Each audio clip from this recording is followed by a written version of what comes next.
Good evening, ladies and gentlemen. How are you doing? I hope you're doing well. Just going to be talking to myself for a little bit before we get some people into chat. But tonight we did finish up a couple of episodes of Too Long Didn't Watch. We basically did the breakdowns. I will have real episodes of Too Long Didn't Watch. The original plan was to watch these first, take the notes, get all the key points of the debate or the conversation, write them down, and then after that do like a 10-minute or 20-minute summary of the conversation or debate. And then as a result, for those people who don't want to take all their time catching up on all the YouTube history, they can go to a simple playlist and watch 10 to 20-minute snapshots of the YouTube and Twitch political scene as it developed over the years. So, of course, we kind of went back in history. Good evening, Rusain Bread. I hope you are doing well. So tonight we are, again, time traveling back in time. We'll take a look at what year this was produced.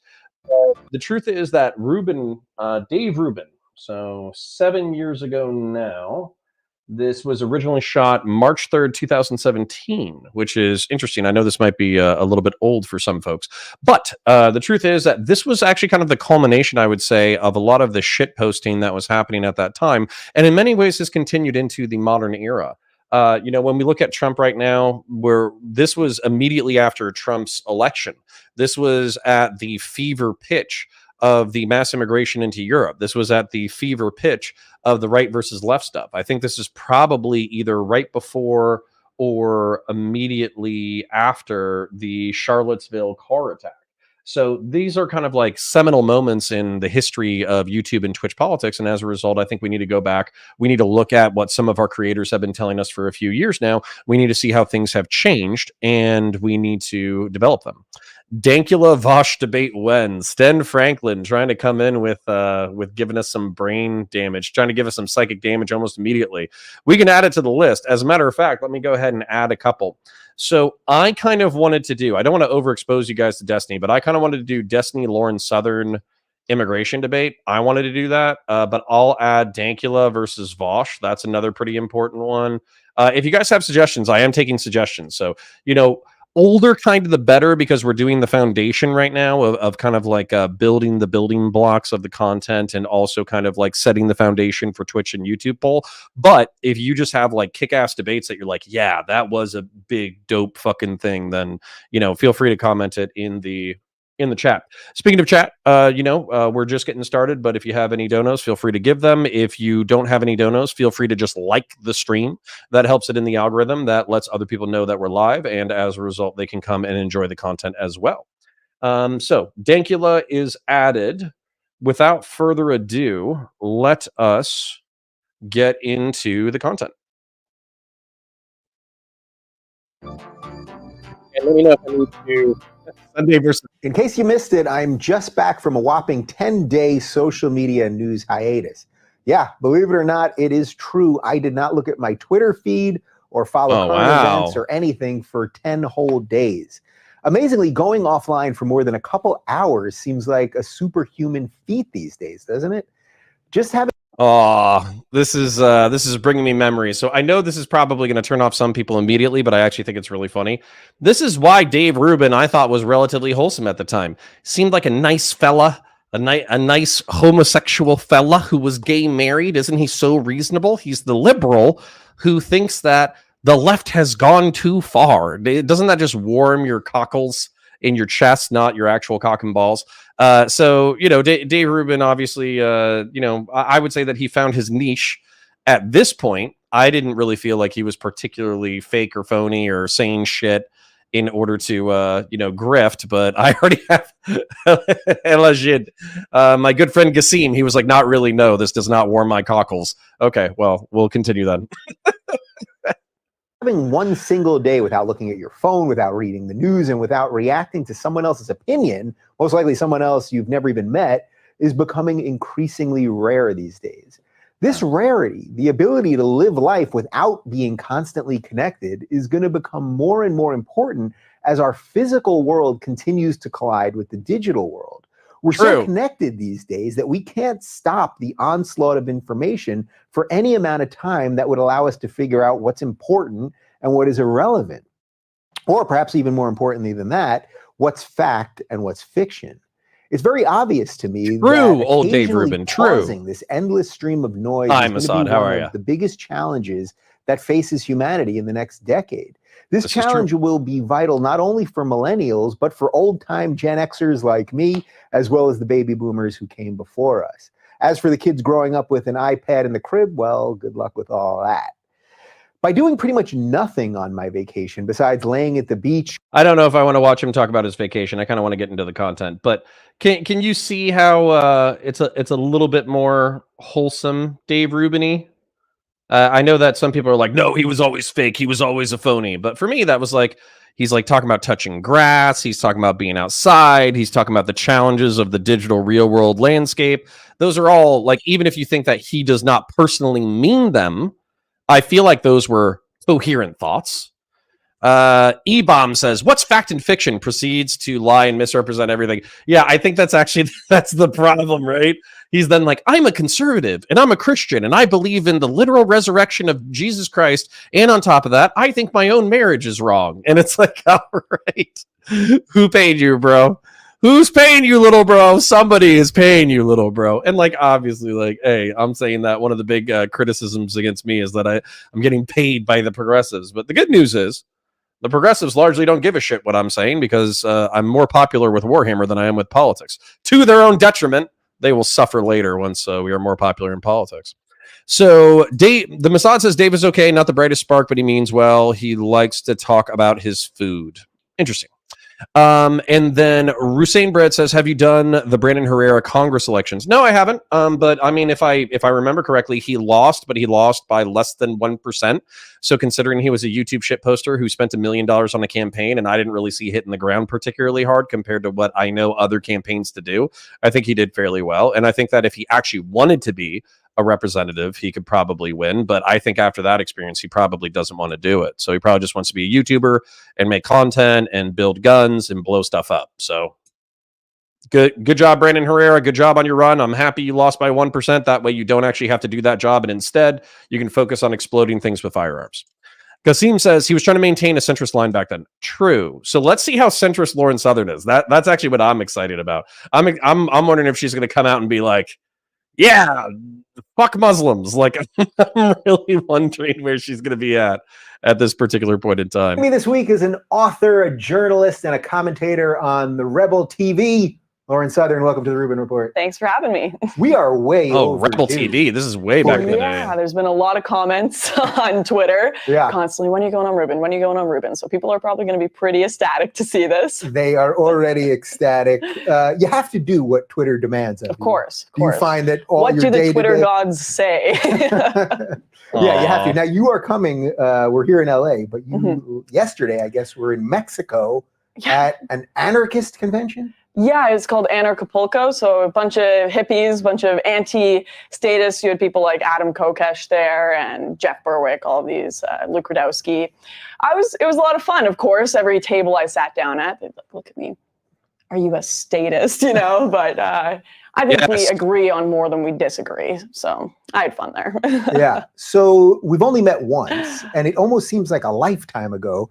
You joined Milo when he came on my show the first time, which I think was either October or November of 2015. So it's not that long ago. But that seems like a lifetime ago, doesn't it? Yeah, it was October, and we went to the Amber Rose Slut Walk then. Oh my gosh, it does feel like so long ago. Milo blew up since then, like insanely. I started working at Rebel full time. That was crazy. Just met you briefly there, but you're in a completely different studio. Yeah, so I do want to talk.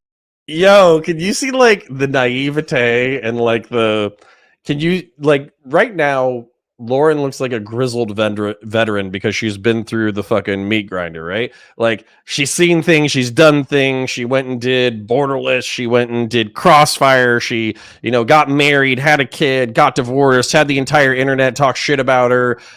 She did her expose on conservatives and all that kind of stuff. This is all before that. This is actually the wild thing is we're watching like rookie Lauren Southern in probably, I would say, right before her like peak of relevance of hitting like 600 or 700,000 subs before she kind of like arced and then quit. So that it's actually wildly interesting seeing her as a rookie kind of getting her chops in, so to speak.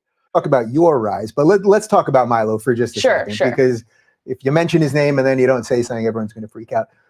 What are your general thoughts on what's happened over the last couple weeks? You know, I actually made a video on it, and then I just decided not to publish it because I didn't think I could be objective on it. Because I know, like, I lived with Milo for like a week when I was in LA with him, and we went to your show and talked to him a bit. Obviously, he's been such a good person to me personally. He's even helped me through stuff like in my personal life. Like, he's been just such a kind person. He is not a pedophile. He doesn't support pedophilia. I will never believe that. However, I understand how people looking in on the situation reacted that way. And I understand how I would have reacted if it were a Democrat that did this. Me knowing Milo personally changes my opinion on the issue, but I can't blame people for criticizing him. So I didn't publish the video because I didn't think I could be objective. Yeah.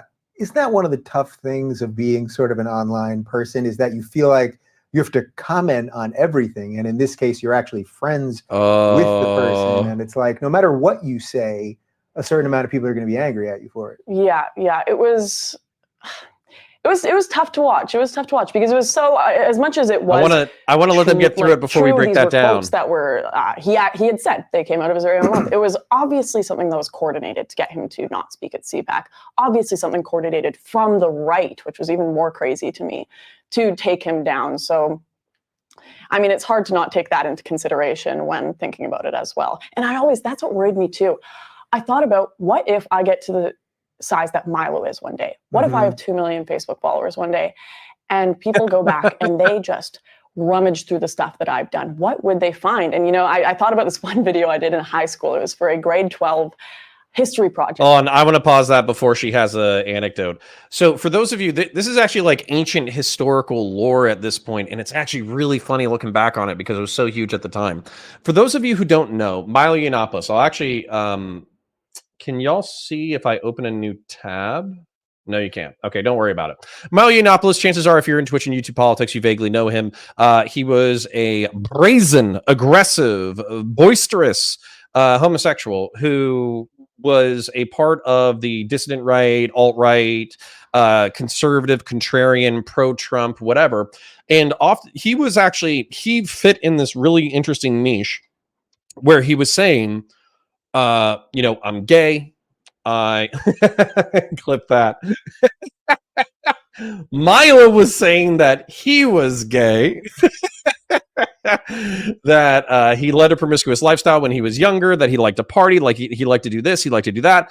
He was kind of a wild child, but he was a smarter person, and as a result, his intelligence always got him into trouble, and he liked to be contrarian. And so as a result, his contrarianism led him to considering right-wing ideas, and him kind of realizing that the progressive box that he needed to fit into as a gay man was insufficient for his ideas. And so he was finding more acceptance and praise and, you know, clout and aspirations in the right wing.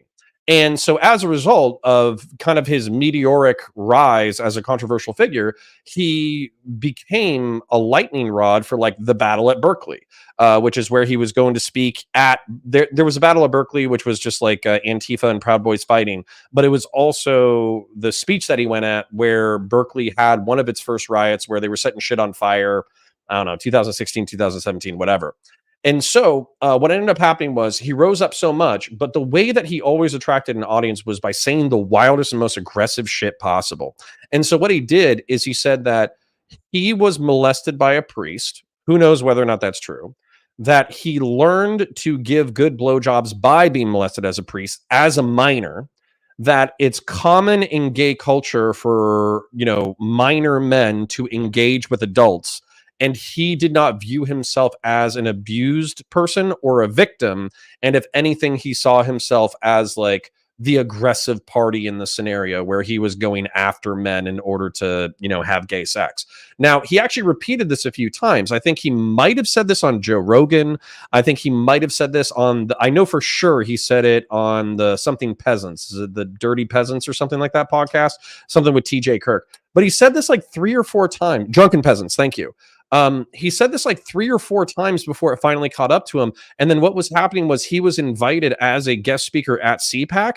And then it was actually social conservatives who ambushed him with all the clips and basically said, you're a fucking pedo or you make apologia for pedophilic shit. And as a result, we don't want you to be a speaker. The offer got rescinded and he actually kind of went, I would say, into a negative spiral since then, where because he was reacting so aggressively to people, less people invited him. He would react aggressively, less people would invite him. He would react aggressively, less people would invite him, until eventually now he's kind of on the sidelines. Like, I think he probably went from making a few $100,000 a year as a distant right-wing media pundit to now, you know, I think the biggest conversation he's had in the past 5 years was probably a post-mortem conversation with Jordan Peterson and also a conversation with Nick Fuentes.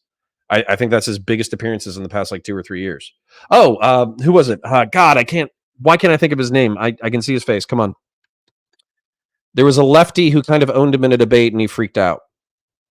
I forget what it was, but it's one of my friends. It's Drew Welty's friend. It's Layman's friend. I can see his face. But anyways, there was a lefty debater who kind of owned him in a debate. Anyways, so let's continue. And a girlfriend and I dressed up as Hitler and Mussolini, Oh, Lord. and we sang a duet about war crimes that we did, and like we got an A+ on it. But holy shit! If someone found that video, yeah, this is called preempting. So I'm happy that exists. Lauren and a friend dressed up as Hitler and Mussolini. Okay, yep. Thanks, Lauren.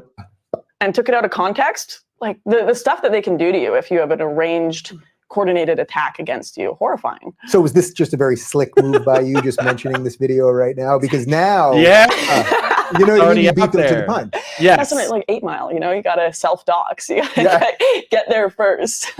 So you said it's very obviously a coordinated something. Now, my feeling on conspiracy theories, I always say extraordinary claims require extraordinary evidence. I assume you don't have any evidence that it was coordinated by someone on the right. I gotta say, I've talked to people that I can't say much without revealing much, but I've talked to people who like know some of the people that were like kind of involved and knew what was happening beforehand. So just Biz D asks, which one do you think was Hitler? You know it's Lauren. You know it's Lauren. I don't even know why you asked. Obviously, I can't substantiate that, so I don't expect anyone to believe me. That's just personal. I guess there's tons of people watching too, but Right. me to you. This is going to be on the internet, you know that, right? So without getting into the specifics of the evidence, why would somebody on the right? I mean, Milo was becoming the counterculture thing that was making conservatism cool again. Why would they want to take him out? Well, Milo threatens the people, Milo Trump, the kind of anti-establishment type right that want to bring the right back to what conservatism actually is, and not neocons, not kind of the like establishment people. The people who want to bring it back to its origins are a big threat to the Evan McMuffins of the world. The Evan McMuffin. Yeah, this is actually interesting. Sorry if I'm interrupting too much. If you do want to watch the original, go watch the original, right? And also remember, you know, liking the stream, it's free. It boosts us in the algorithm, lets more people know that we're live. If you have money, go ahead and donate it. If you don't have money, don't worry about it. Literally just like it. And Publiette Dumont says, lol, I clicked to this rewatch and the first thing I hear is Lauren saying, now I can't substantiate that. Yeah, I know. That's a funny moment to come in. But I think it's funny that she thinks it's the neocons. I think that neocons tend to be statist, they tend to be foreign interventionists, they tend to be American exceptionalists, but they're American exceptionalists in that they believe that our constitutional framework is what makes us great. And therefore, because it's our constitution, which is a capital L liberal affair, that gays are kind of like more tolerated within that sphere of politics. The people that I think would take the most amount of issue with Milo are actually traditional conservatives. So basically people who are Christian nationalists who would view his promiscuity and personal behavior as a sign of the moral degradation of the party. So she's assigning it to neocons. I would actually suspect tradcons, but that's just my 2 cents. Is he really someone that's in power though? Not really. Like he doesn't have any real. But you mean the ideas of those people? Yeah, exactly. Yeah. What do you make of Trump in that regard? Do you think he really is a conservative? I mean, that's why I think everything's so crazy right now. You got the left and right fighting, but Trump doesn't really exist in either of those spaces. Well, I think our political spectrum of left and right is a little outdated. It's really been Milo said. It's to simplify things for the wider populace who don't pay attention to politics that much, who aren't going to look at every policy. It's just easy categorization, left, right.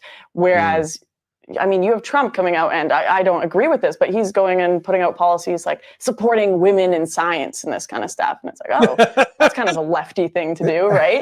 And like his views on healthcare and a lot of there are people in this world that have pieces of the left and the right and mix them together in their politics. And I think Trump is far more one of those people than a lot of the other people. Yeah. Isn't that pretty much how we all are? Except that everyone keeps yelling if anyone deviates in their thought.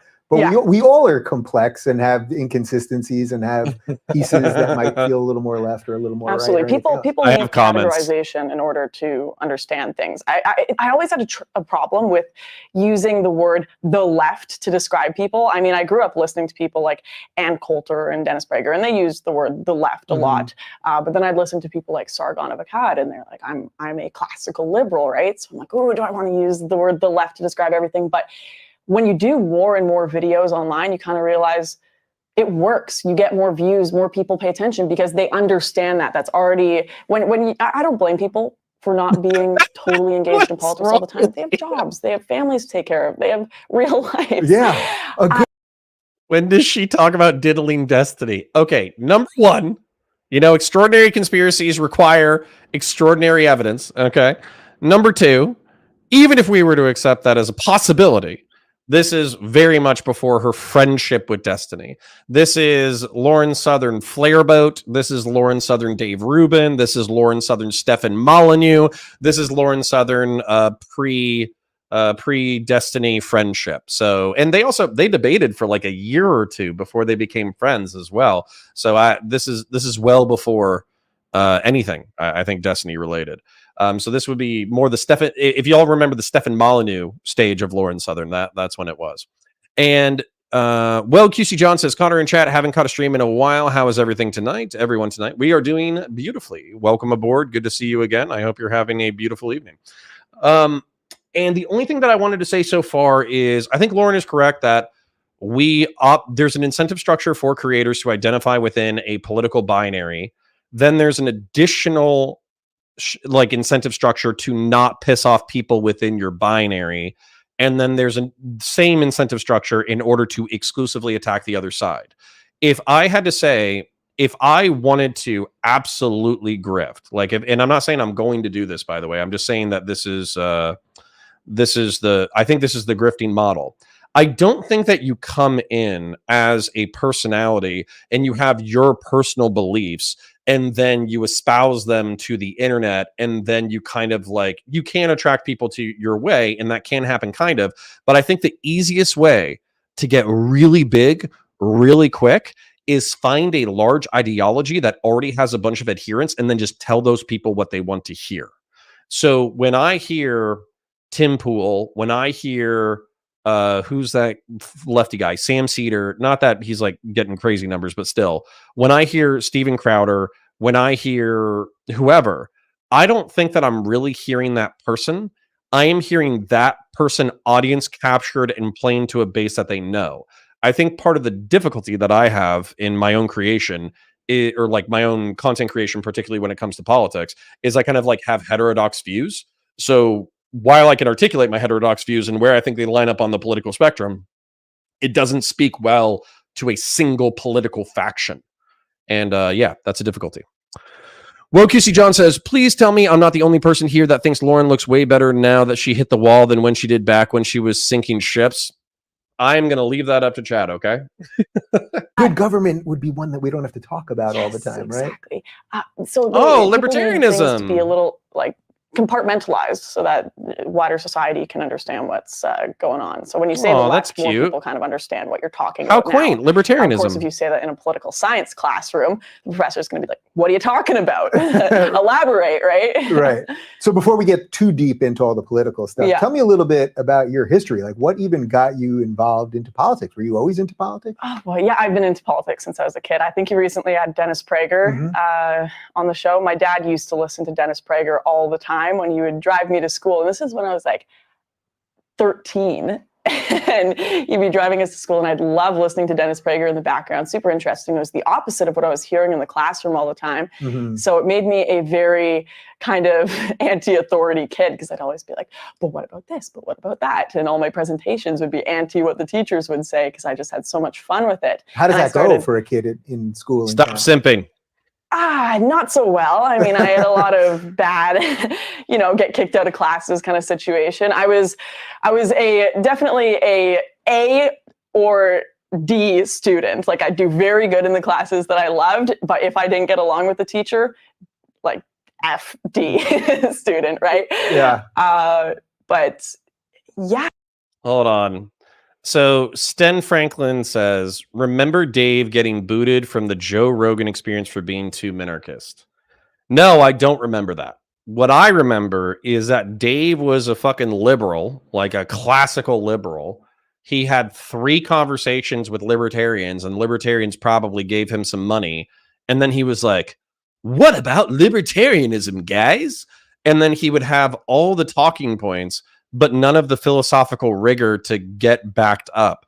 And Joe Rogan touching grass and having like a contractor as a dad or an uncle or something like that, he was like, what the fuck are you talking about, man? And like, I really do love that moment where they're talking about like building codes, and they're talking about how to build houses and shit.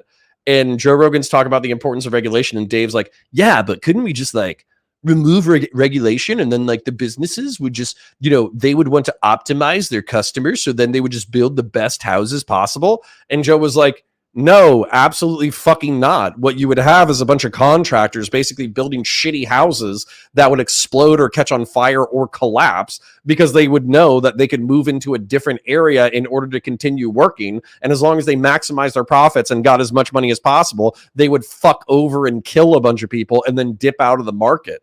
And like, Dave just had no real response. He was just like, well, I think that if we privatized everything, then it would be super good. And that was like the entire conversation. It was fucking brutal. And I think that's one of the things that kind of made me not like Dave Rubin ultimately. Like, I'd still be happy to talk to that guy. But I think that he's good as an interviewer, in which he can ask follow-up questions and he can kind of be a mirror for the person that he's talking to. But if you want somebody to have any kind of like intellectual rigor or pushback or anything, he's just not the guy. He's just not the guy who has the ability to take complex ideas and like mesh them all together into a mind palace and then fight whoever he's talking to. He's just not that guy.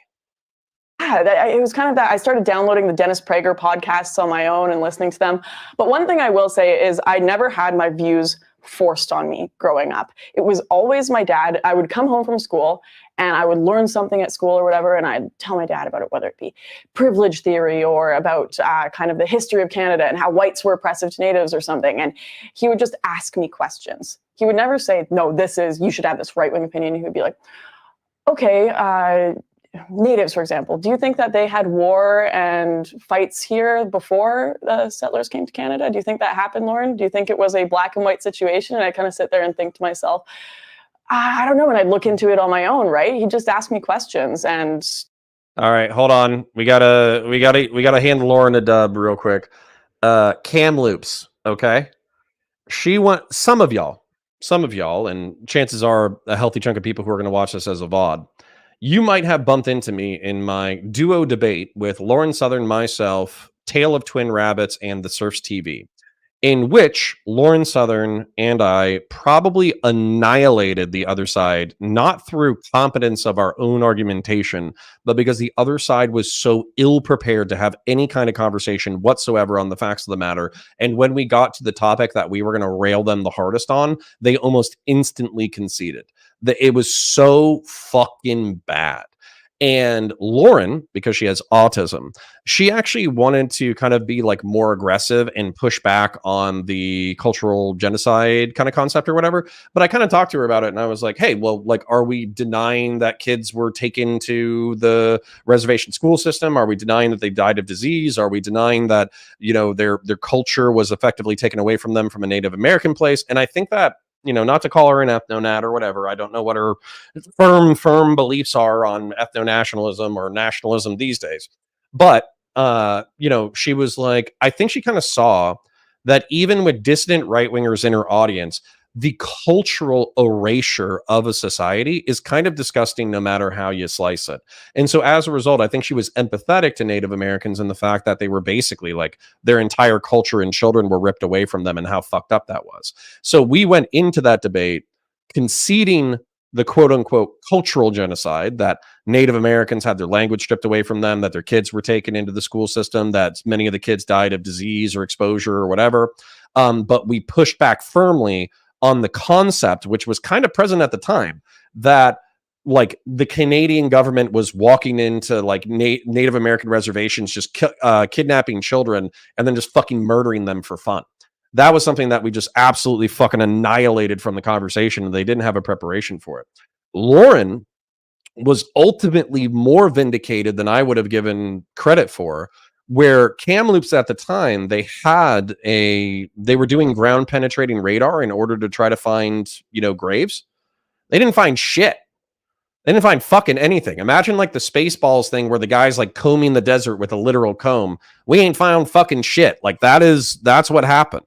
They might have found like a normal graveyard, but they did not find mass graves. They didn't find dead kids. They didn't find any evidence of foul play. They didn't find any of that kind of shit.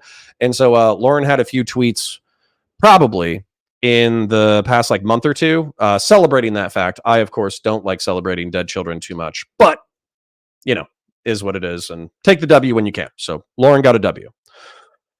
Oh, Cut Connor, the definition of mass is big. Yeah, what a fucking debate that was. That was amazing.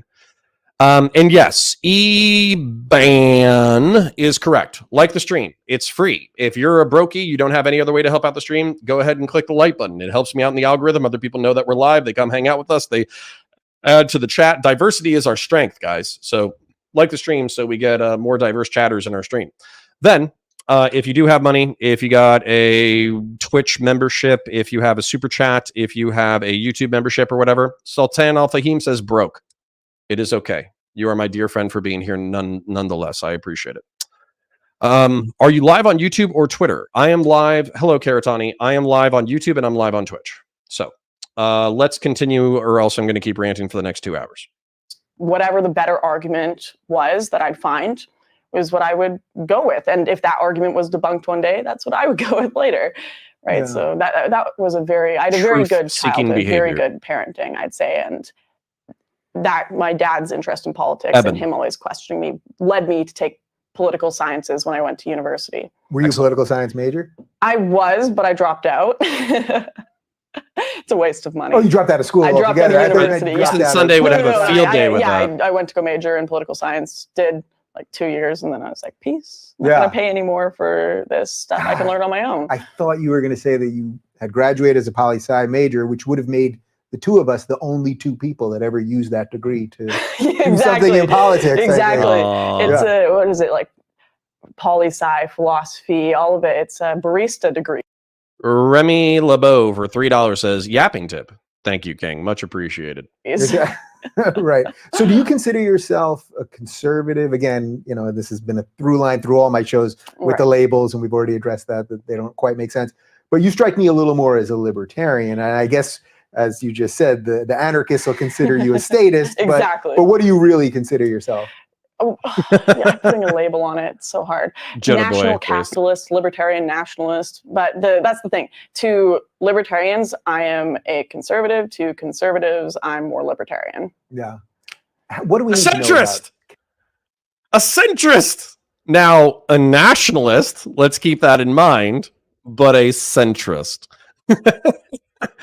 And Joda Boy says she indirectly told him his degree was useless. Hey, listen, Listen, Dave Rubin might be the most griftiest grifter who ever fucking grifted, but that dude is a multi-fucking millionaire living in California, might have moved to Texas, I don't know.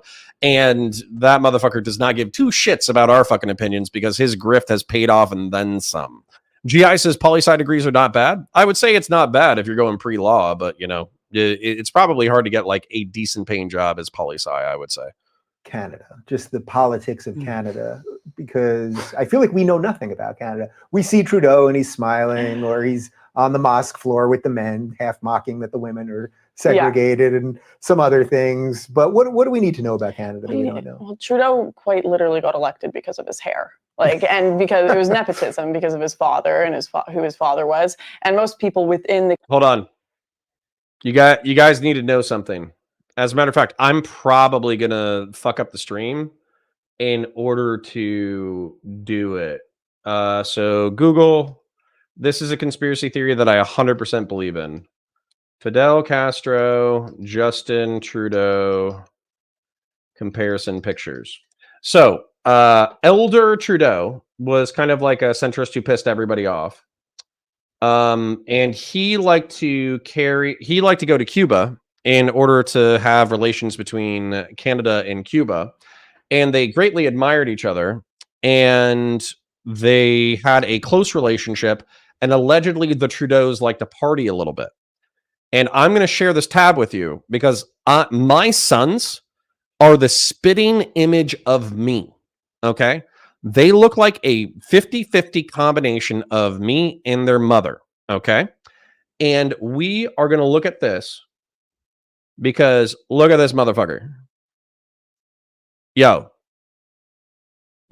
literally, tell me you shave Fidel and you don't get fucking Justin. That's Fidel Castro holding Justin, and that's Trudeau's mom, who looks a little too happy to be there. That is Justin Trudeau's dad. So I want a fucking DNA test, man. Look at that shit. Yeah, straight up. I need to see more pics of them. Literally Google that shit. It's the same motherfucker. They might as well be a clone. I swear to God.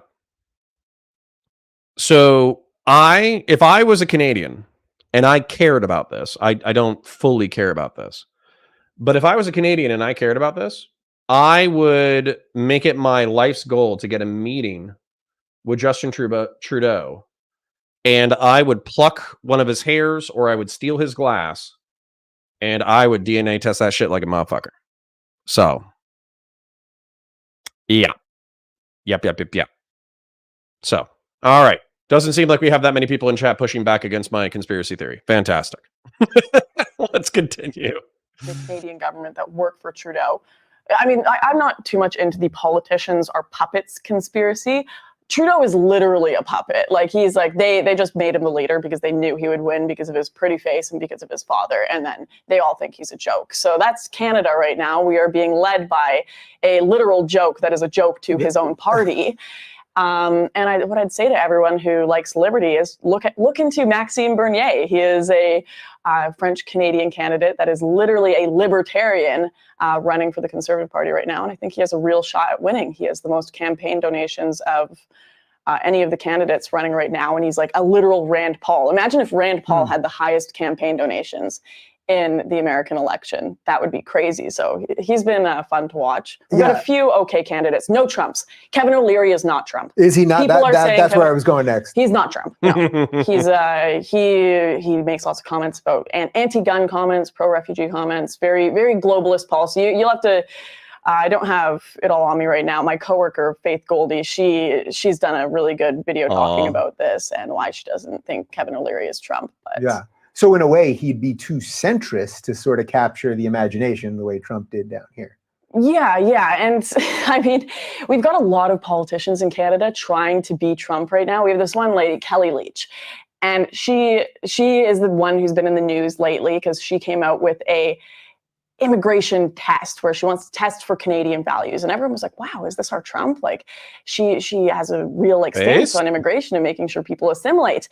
But then she does this ridiculous stuff like she sent out an email, and in the bottom of it, it's like, we need to drain the canal. And it's just like trying so hard. Right. And she's not Trump. We have to put poutine on the something or other of the country. They're trying. Miss Redstone, good to see you. As always, I see you on Twitter sometimes. You say Canada is like America's what do we call it? Canada is like America's Pride Parade cousin. And then Grey Jedi says, does Canada have term limits? So to my knowledge, I'm not going to Google it because I don't care, because Canada is not a real place and it should be annexed into the greater United States of the Americas. My understanding is the reason why Trudeau has been in power for so long is because they do a coalition parliamentary system. And you're going to have to forgive my ignorance of not knowing how the Commonwealth or parliaments exist, but the truth is the United States is the only country that matters.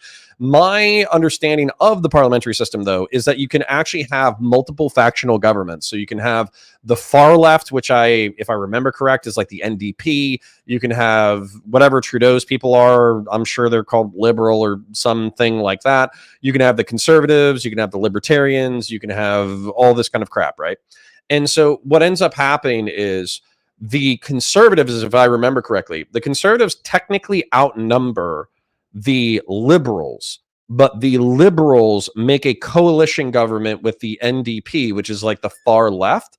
And so as a result, the leftists get some policy considerations and can also vote against any bills that they don't want to get passed, or they can, also do like votes of no confidence against Trudeau, but they don't, because it's so advantageous for them to be a part of the coalition. So as much as the United States is deadlocked between a binary between the Republicans and the Democrats, we do have our like sub caucuses that break up like the more libertarian faction of the Republicans or the more liberal faction of the Democrats. So we kind of have these sub caucuses within the binary, whereas unfortunately for Canada, literally the leftists and the liberals have joined together in order to effectively lock out the conservatives from being relevant in the what do they have? They have it's not a premier, it's another lame word.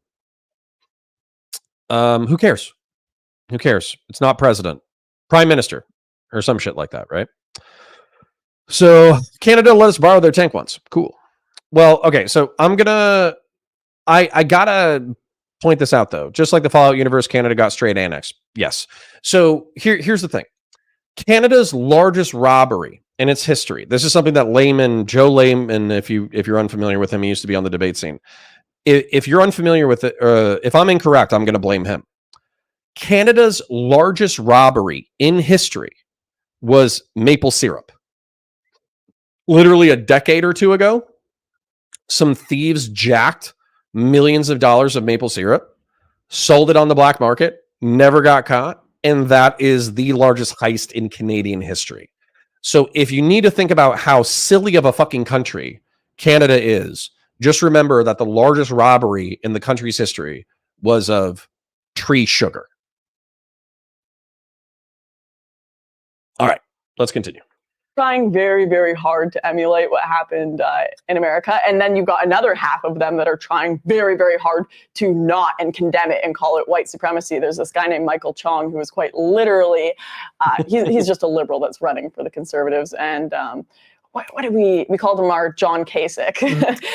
And he's just calling everything white supremacy, supporting all of the big liberal policies and all of the politicians that are like Trump, he's calling out. So the whole Canadian election is kind of being based around the American election right now, and people either not wanting to be like that or wanting to be like that. Well, good luck with all of that. Yeah, thank you. We need it. What do you make of the whole white supremacy thing? The idea that we even have to talk about this seems sort of ridiculous. I just don't think, yes, I think there are some white supremacists, as there always have been. I don't think that there are Nazis running around. Nazis were a political party in Germany in the 1930s. They're not really running around now. No. But this idea that somehow white supremacism... No! Dave!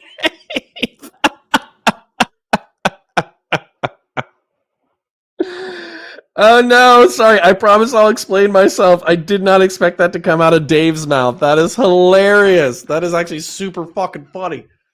Okay. So Dave just said that Nazis are specifically the party from 1930s, Nazi Germany. That's totally correct. The National Socialist Party is a unique historical party that took action in politics during that time. And the lefties who are on Twitter or whatever, and they're calling everybody Nazis, they're so fucking cringe. They've literally beaten the term to fucking death. It's been dead for a fucking half decade. Nobody gives two shits when you say the word Nazi because it's been so overused. Anybody to the right of Bernie Sanders is a fucking Nazi, according to a leftist. However, when it comes to the dissident right, what they like to do is they like to be definitionally correct when they're denying their beliefs, in that they will say that the Nazi party was in the 1930s and they don't share any beliefs with that because that's a historical party. But realistically, if you look at like the deep philosophy of fascism, or if you look at the deep philosophy of like ethno-nationalism, they will be able to articulate perfectly what their beliefs are. And so, that's the kind of thing where you can't be caught in the trite talking points of rhetorical denial of a philosophy. You actually have to ask what the person individually believes about what constitutes a citizen, what constitutes a nation, who should we allow, is demographic, are racial demographics important? What do you think about mass immigration as a part of this now? And there's a total continuum grade between stop all the browns and blacks from coming into the country and deport all the ones who aren't citizens right now. And truth is, they probably want to do more than that, but they know that they can't. And then there's, well, I still think that we have to have integration in our country. As a result, I want to slow down immigration and I want to make sure that integration is taken seriously. By the way, that's like literally my position. My position is immigration should be controlled. It should be prioritized in the nation's interest, and integration should be prioritized as a part of policy.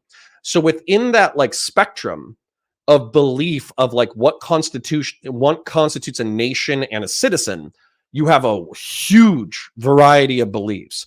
And so if you come to them and you just say, "Oh, you're a Nazi," you're not gonna win anything, and you're also not gonna find anything out either. Yeah, Fearmonger says, "What? Borders? You racist?" Yes. Very true. Has come back and it's conflated with Pepe memes and all this stuff. Like, what portion of this do you actually think is real and has traction? Well, the fact of the matter is that people literally have to create white supremacy. They are so desperate to find it that they are making fake swastikas. They are pointing out if someone's just wearing a white hat, that's a Klan hood, right? In fact, the Canadian Nazi Party in Canada, my boss Ezra did a good video on it. There was actually a Jewish organization that backed up and egged on people to start the Canadian Nazi Party because they wanted more like kind of hate crimes to point out, right? Right. And it's so it's sort of like the cops need a certain amount of crime, a certain political view. You need these hate groups, otherwise you don't have any cachet. And like half the people on sites like Stormfront are feds. Like it's a big joke online. If you go, I spend a lot of time. How do you know, Lauren? Tell us how you know. I'm like in tons of different political communities on Facebook, just like reading it. And if you go into any alt-right Facebook groups, the joke is always if you post anything super Nazi or anything, they're like, "Oh, Fed, are you a Fed?" Right? Right. They're like, no one does that in real life. No one runs around with Nazi tattoos in real life. You don't see it. So if it doesn't exist, then what? Well, you would agree that some of it exists, right? Like there's something there somewhere that's true. Yeah, even the Richard Spencers of the world, like they're kind of misrepresented as well. Like Richard Spencer is not a white supremacist. He is a white nationalist. He believes in a white ethno-state. He doesn't believe in whites being superior. So the problem that's happened is so many people. Listen. I'm not saying that descriptively she is not correct. I'm sure if you get into a meeting with Richard Spencer and you'll say, "No, I don't believe that anybody is better or worse. I just think that I need a safe space for my people," and all that kind of stuff. But this was 5 months before the Charlottesville, car incident. There might be some people in chat who want to say that it was definitely a car accident, and there might be some people in chat who want to call it a vehicular attack. Let's just say, we disagree on the variables, but let's just call it an incident. So this is 5 months before that. And then Milo, because he's such a manipulative cunt, he held on to an audio recording of Richard Spencer freaking the fuck out and saying that, what is it? It's like, you look up at your face and you see me. I win. You lose. That's how this works. And like, you know, he's obviously very emotional and he's talking about the J Boys and his voice cracks a couple of times. So it's very funny.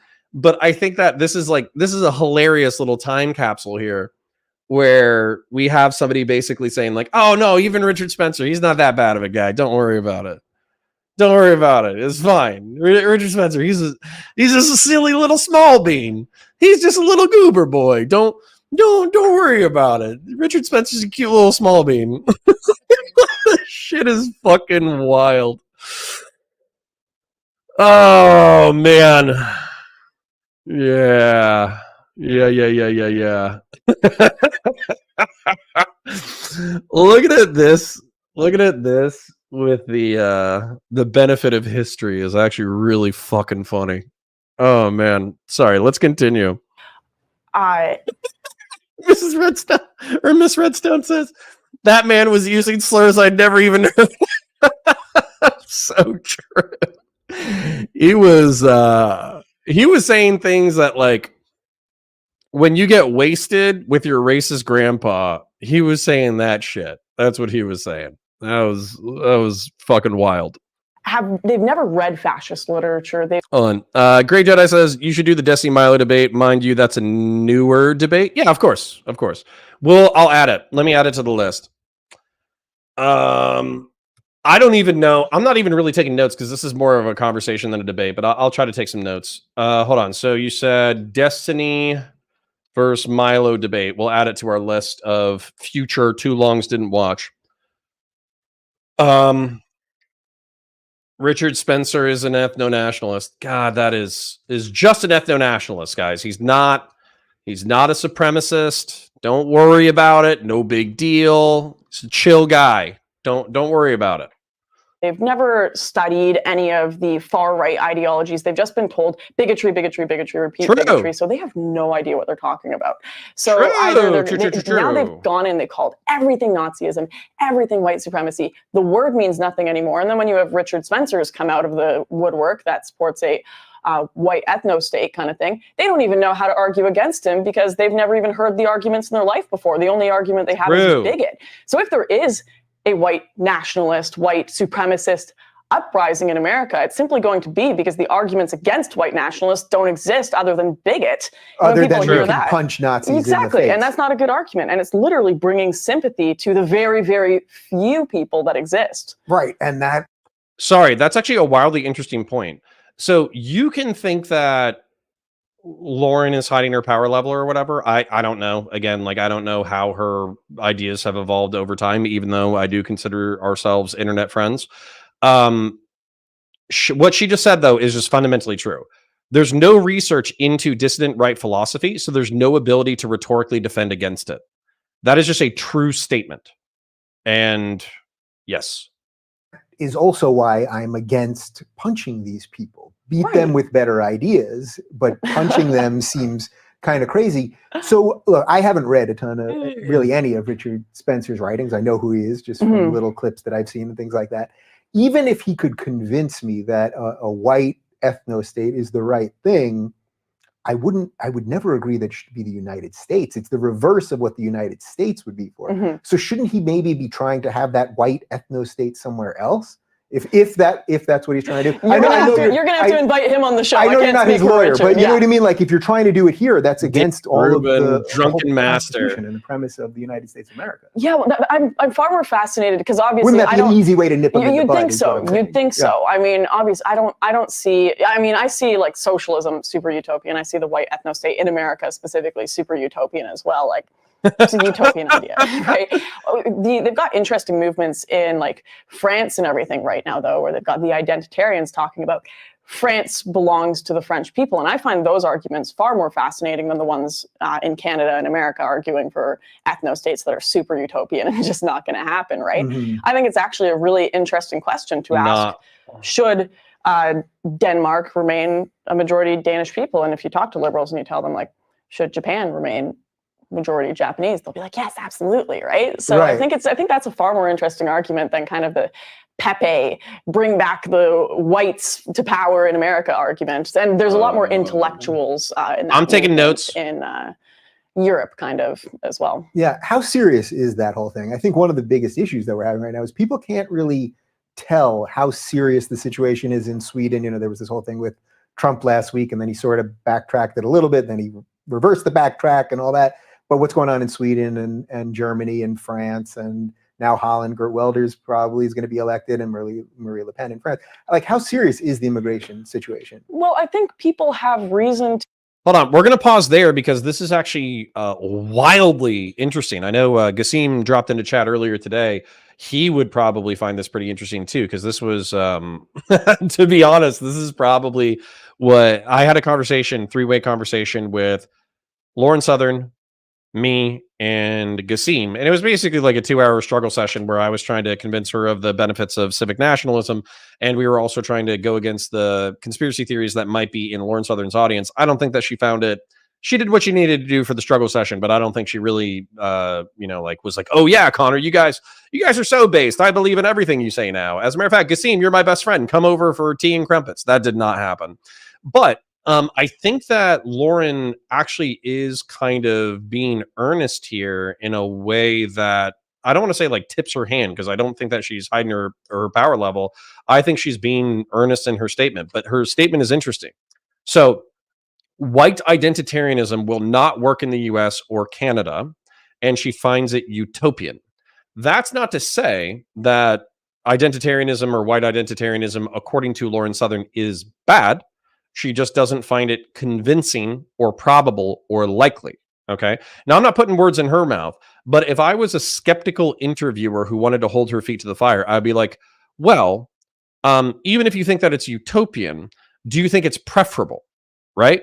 I would ask her that question. Like, do you even if you think that's utopian because we have a civic nationalist framework in the United States of America, we've absolutely embraced that since World War II. We've kind of embraced it even more since like the liberal 90s, et cetera, et cetera. Oh, GI says, I'm Gassim, lol. Well, I saw you as Elegid on Twitch, so that's why I was mentioning. Then I would be curious to see, like, how does she morally weigh that philosophy? And I think part of the problem is when you're so hostile to dissident right-wing ideas, you can't have people earnestly tell them how they weigh those ideas, because you've made it so if they actually like earnestly weigh those ideas in their mind, then they're evil people, instead of just kind of talking about it. Like, I've had like really earnest conversations with Cultured Thug, who is an avowed fascist philosopher. He believes in ultra-nationalism. He believes in fascism as a concept. And he's totally honest with all of his ideas, but he can't be outspoken about them often, because he basically gets scorned from every public social media platform.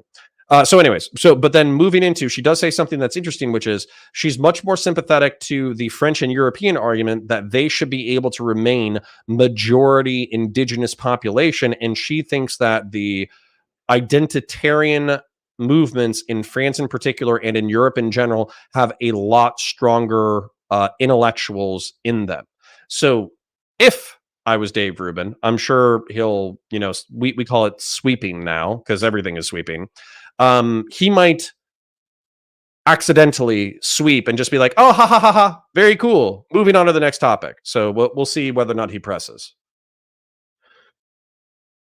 Yeah, BisD says, I would prefer an alt-writer not to hedge so I don't have to interpret. I agree. But in order to do that, you actually have to have like a liberal expectation of conversation, where if an alt-writer says some alt-right shit, you don't immediately call their family and their job in order to get them fired and ostracized from society. Even if it's not so serious yet, which I think it is a lot more serious than obviously the mainstream media is portraying it, I think people have reason to be worried. I mean, you saw, I think you had Dan Carlin on your show recently. I was listening to one of his podcasts, Prophets of Doom. It was a really good one. Did you listen to it by any chance? I don't think so. Okay, it was about a Munster in Germany where they had the Lutherans and the Anabaptists living in this city. And the Anabaptists were kind of these radical, like communist Christians, and they were trying to grow power in the city of Munster. And as soon as they became the majority and got more positions in government, these religious radicals, what did? They started asking all the Lutherans there to leave, to the point where they were like, we got to kill the Lutherans, right? As soon as they got a majority. So what happens when you get a Muslim majority in France? What happens when you get a Muslim majority in London? You already see it happening in places like Luton, where you have Tommy Robinson, who gets beat up on the street for being white in Luton, where he grew up. I was talking. Let's be real here. Tommy Robinson walks into Luton and he antagonizes a little bit, okay? Let's just say that Tommy Robinson is not exclusively being white in Luton and getting his ass kicked. He's walking down the street, probably 2 or 3 beers deep, and he's like, "Oi, you fucking cunt." I can't say what he would say, but let's just say Tommy Robinson wasn't being peaceful when he was walking down the streets of Luton. Yeah. Gasim says, "Can you not be white and Muslim?" Listen, I saw some white Muslim hip hop artists speaking with an English accent the other day. So, like I think you can be white and Muslim and British. Now, the question becomes like, well, are they doing are they keeping things that we don't want in Western liberal societies? Like, are women wearing burqas? Are hijabis are not as bad, but are they wearing the full burqa? Are women getting education? Is there, for Somalis in particular, apparently it's a cultural trope for female genital mutilation to be common. Are those things getting imported along with the populations? Are they speaking the native language? Are they participating in the jobs? Are there going to be a correlative amount of jihadist attacks that upright? These things are way, I think they're way more chill now than they were like 5 or 10 years ago, which I think is good. But even though I say that it's way more chill now, literally like 3 days ago, there was an anti-immigrant German protester or head marcher. A Muslim guy shows up, an Afghan immigrant shows up in order to stab him in the neck. The cop knocks the German anti-immigrant guy to the ground. And then the Afghan stabs the cop, and that cop has now died. And this is all related to Islamism, Muslim majority immigration into Europe. So it's not resolved. It's less. It's less contentious than it was 10 years ago, I think, with mass immigration. Gasim says, "Yeah, agreed. It's not just a white versus Muslim thing. It's a secular versus Muslim thing." Right. And then that is a problem, because I look at Muslims or Islam, and I look at like theocratic authoritarian states that like throw gays off of rooftops, and I'm like, I don't want that. And then I see video footage of a pride parade, and I see people fisting each other in their buttholes in public in front of the broader society, and I'm like, I don't want that either. Maybe the Muslims are a little bit right. So again, I'm a perfect centrist, right? Maybe the Muslims theocrats are right about some things, and maybe the gays are right about some things. You gotta pick your poison, I guess. I thought it was directly related to global intifada due to Israel-Palestine. I would have to Google it. But the truth is that, like, considering that Palestine is currently getting fucked up, I'm sure there will be a few jihadist terrorist attacks just in the next year or so. But I would argue that, you can expect that when you have tens of thousands of people get slaughtered. Sturmovich, will you ever stop being a spurg in my chat? Not a centrist. I'm sorry. Do I try to keep multiple perspectives in my brain at one time and try to combine them into the best possible solution? What do you think I am, Screaming Sturmovich? The screaming part of your name is absolutely accurate. So we need gay Muslims? True. All right, sorry. I'm pause-anding. Let's continue. Talking to a Pakistani guy in my Uber the other day. In fact, I recorded this. I probably shouldn't know because it's a private conversation, but people don't believe me when I tell them this. His family moved to Luton, and he was telling me, he's like, I can't tell anyone this, but I don't want Luton to be a majority Pakistani. They've changed it. I moved to Luton because I wanted to live in Europe. I didn't want to live in Pakistan. We left Pakistan for a reason, and now we've changed the area. Yeah. And so then he moved to Canada because Luton was Pakistan. Right. And Canada has its own set of problems with this stuff, right? What is Trudeau's position on immigration even? I mean, after he met with Trump, he was basically saying, we'll take everybody, because Trump was like, no, we're not going to take anybody. But that's not a real position. His position is diversity is our strength. That's what he'll say. You think I'm joking, but like you have Chrystia Freeland, who I think one of our ministers, she was on Bill Maher, and they were talking about Islam and the threat of radical Islam. And she literally, there's an amazing video of it on YouTube if people can find it. He kept asking, he's like, do you worry about radical Islam? And she's like, suggesting that it's disgusting, it's bigoted. Diversity is our strength. Diversity is our strength. Diversity is our strength. And they... Yeah, there was a lot of cringe going on back then. Screaming Sturmovich says, libertarian that fell off the wagon and sitting on the step of a church metaphorically. I mean, I agree with you. I just think that I was always statist.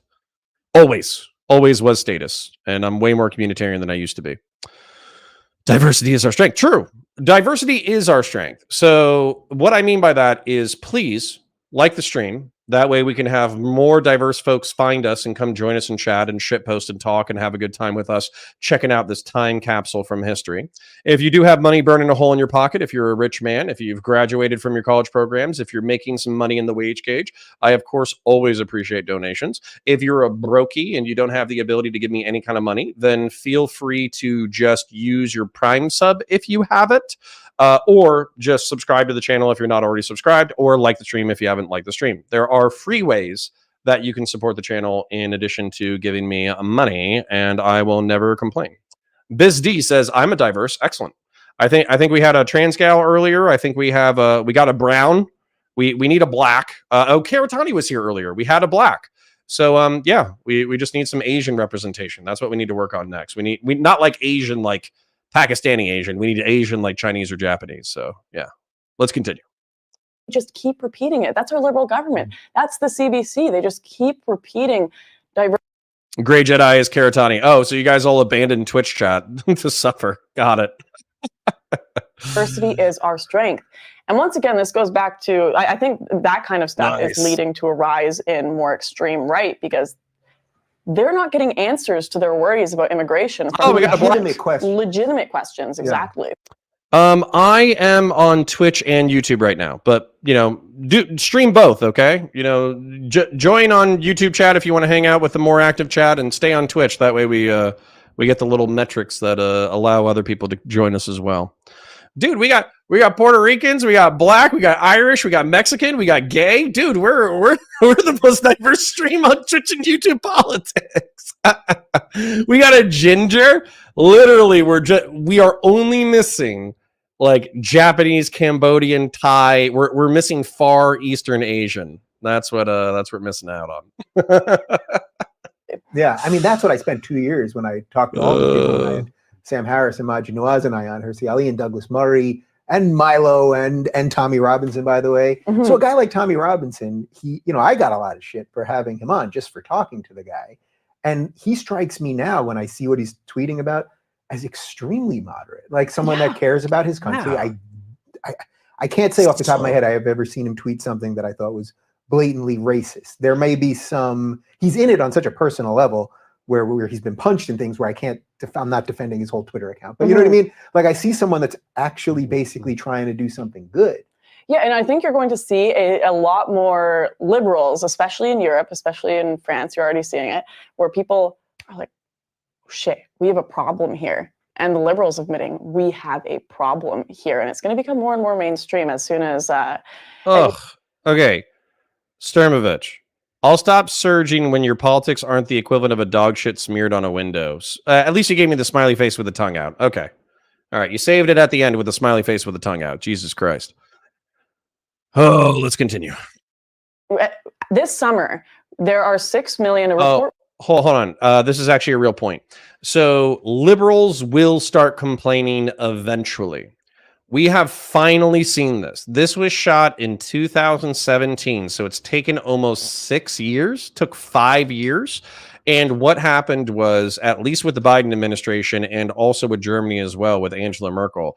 Angela Merkel was the person who was like, oh, if you're suffering, if you need refugee, blah, blah, blah, blah, blah, then, you can come to Germany, et cetera, et cetera. She said in retrospect, she thought that was a mistake, and she created a pull function in order for more people to come to Germany than would otherwise. As a result, she regretted that like open door policy. So even Angela Merkel, who was one of the architects of the mass immigration of the 2010s, even she said that she regretted that. I have Sultan Al-Fahim. I don't know what his familiarity with German politics is, but he basically is saying that Germany is becoming very right-wing, which you kind of do, one, when you're dealing with an immigration wave, but then two, if you're dealing with like Russia and the conflict in Ukraine and all that kind of stuff, militarism and exterior threats does tend to lean right-wing. Then, when you're talking about the UK, we had Brexit. We had, the United Kingdom break away from the EU in order to have some kind of sovereignty when it came to immigration. So again, you had liberals, quote unquote, you had centrists and moderates wake up and jerk against these political developments. And then in the United States, not only did we have the election of Trump, but we also even have Biden, who is now trying to present himself as muscular on the border. So when you're looking at, Lauren predicting that even liberals and moderates would become anti-immigration or at least moderate on immigration, she was totally correct. It doesn't take see, here's the thing. Oftentimes lefties, no offense to the lefties in my audience, oftentimes they're like, do you have a study? Do you have a study for that? Do you have a peer-reviewed study for that? And it's like, no, not all the time do I have a study. But sometimes the conservatives are just fucking right based off of like retarded instinct. They just like lick their fingers, stick it up in the air, and they see the wind, the way the wind is blowing, and they're like, it's probably going to go in that direction. And then they end up being correct. Oh, man. Jimmy Bean says you can't reverse it once it is done. That's what scares me about progressivism. Yeah, sure. That's why I would say that we need to annex all the way down to the Darien Strait down in Panama, and then we need to create the northern greater United States of the Americas, and then we need to prop up the southern United States of the Americas by having them build a coalition, and then together we will rule the continent, and we will dominate all those Eurasian F-slurs. So that's it. Do you have a study that shows that they end up being correct? Gassim, I know you're fucking with me, but my counter example is everything that I said as far as political developments. Germany going far right, Merkel rescinding her previous support for mass immigration, America voting for Trump, Biden becoming muscular on immigration. That's my peer-reviewed study. Oh, man. The crime is what will make liberals rethink their policies. Yeah, I mean, probably, to be honest. It was just released in Germany, I believe, that there are 6 million people waiting in the countries surrounding the Mediterranean to come into Europe. And as soon as that ice melts, you're going to see the waves and waves of refugees come again. And if Turkey can't hold them, if they're going to be coming through Italy, if they're going to be coming through Kos and all the islands in Greece, you're going to, if they don't stop it, you're going to see some huge problems. And that's why Eastern Europe is building walls. That's why Eastern Europe closed their borders, why Poland, Hungary. Sorry, we got to pause again. Somebody asked, can Bukele be the emperor? Yeah. Y'all see his fucking fit for that ceremony? It was 100% Helldivers. He had like space president of the Americas / space president of Super Earth. He had a fucking fit for that. It was nice. If y'all don't know who I'm talking about, is it El Salvador? I always get Nicaragua and El Salvador mixed up because they're both Central American countries that fucking fell to horrific war. But I think he's the president of El Salvador. He locked up MS-13, and now he wears president of Super Earth fits. It's awesome. Croatia, they're saying no because they are at the forefront of the battle. It's Northern Europe that are kind of like getting the few people that are making it through, right? That don't have that sense of urgency yet. Right, that's really interesting because even just I think. Sorry, we got to pause again. Eben is asking something. I believe the sentiment of what Angela was saying wasn't as extreme. Something along the line of not integrating them into the society like we do in America. Sure. But then you have to have intentional policies that force people to integrate. So. Let's conquer the entire fucking planet and make it the United States of America, but then let's make them all integrate into our idea of society. I'm saying that jokingly, but I literally think that constitutional republicanism with a strong Bill of Rights that allows you to have freedom of speech, freedom of conscience, the right to self-defense, and a limited government is super based. This morning, I saw something about how Hungary's building this wall right now, and their prime minister said something about having, a nationalist state. And then I saw immediately people were tweeting, this is like Hitler, this is like Hitler. And he wasn't talking about killing anyone. He wasn't talking about kicking anyone out of his country. He was talking about defending his borders. Yeah. But our conversation has just become idiotic about this. Yeah, well, it's all the people that are sitting in their condos that have security and they're in a white neighborhood and they just kind of get to sit there on their leather couch and tweet out, I'm not a globalist. I'm an American supremacist. how dare you? But as soon as their community gets filled with radical Islamic Moroccans or something, or Somalis, or especially a lot of the people coming from certain areas of Africa that have very high violence rates when they come into Europe. If that happened to their neighborhood, they'd either move and not talk about it and pretend it didn't happen so they could keep their job, or they would be pissed as all hell, just like the people that are living in these situations now. Yeah. So I think the second time that I had Milo on, I kept saying to him that he doesn't make the distinction between Islam, the set of ideas that Islam is, versus the nominal Muslim person who may or may not take his faith seriously, who certainly isn't engaging in anything terrorist related or anything like that, who wants to be part of the Western world. You do make that distinction, right? In my book, No, Dave with the leading question. He's like, you're normal, right? You're normal. We can be friends. And by the way, I don't know how much Milo really believed that shit. Obviously, a lot of people have pointed out that he seems to be a relatively disingenuous person at his core. But I do find it interesting. I do think that he said that if you had a conversation with a right winger at that time, almost all of them would say, of course, I identify the difference between the moderate Muslim who just believes, and they wouldn't even take it this far, in God, the last day, and doing good works, and that Muhammad was a messenger. Those are like the four tenets that a moderate Muslim would believe.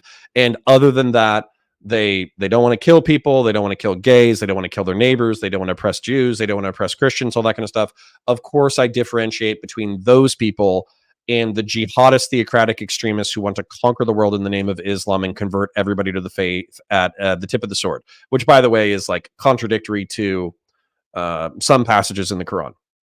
And so most moderates and right-wingers would make that distinction.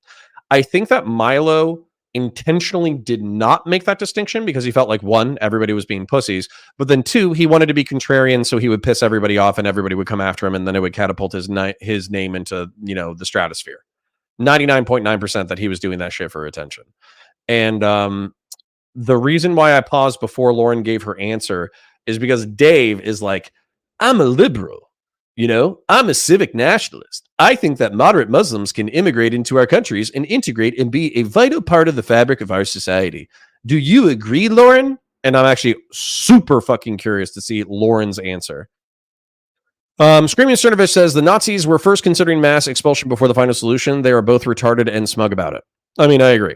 Evan says, Dave, you're looking for American Muslim. And Connor won't mention it, assuming he even knows. No, I mean, I have heard that quite a few times, and also I think it's been corroborated even by Zionist historians. I think that Zionist historians and some American historians actually bemoan the late 30s because Germany made offers for foreign nations to take the Jewish population of like Germany and Poland, and a bunch of countries said no. So as a result, they got put in the concentration camps and then eventually were exterminated. So, yeah, like I think that's an obscure, if reinforced fact. So, sorry for the rants. Let's continue. To it as there's three different... Say the title of your book because it's kind of beautiful. Barbarians are the baby boomers, immigrants, and Islam screwed my generation. Yeah. Now, and you said Islam, meaning the set of ideas, not Muslims, meaning the people, which I do think is just an important point to keep bringing up. Dave is sweeping! For a certain amount of people, they're going to say you're a hater no matter what. No!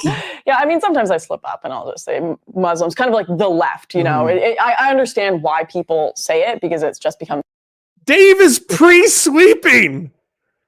Listen, I got accused the other night of sweeping for Brianna, and I must insist that I did not preempt Queeman's questions.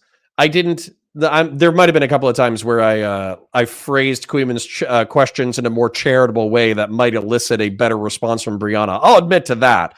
But I would like to think that I took the core of what Queeman was saying and rephrased it in such a way that would be palatable to a civilized adult, since Queeman is an autistic spurg. Now, a talented autistic spurg, but an autistic spurg nonetheless. I didn't preload my question with being like, Brianna, nothing bad happened during this incident, right? Nothing bad happened at this time that Queeman is asking about, right? I didn't fucking do that shit. Get the fuck out of here. Sweeper calls sweeping. True. Well, I guess I would know, right? I used to sweep for Lauren Southern. Now I sweep for Brianna. I'll sweep for you next.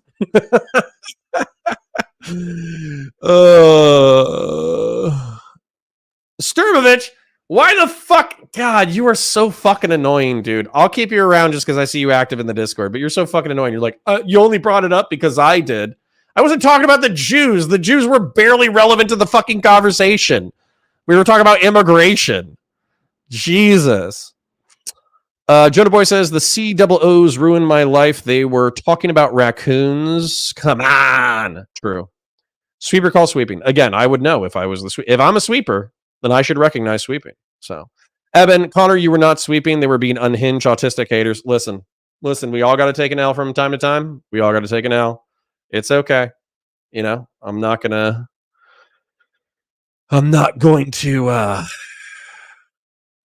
fight it too hard, I guess I would say.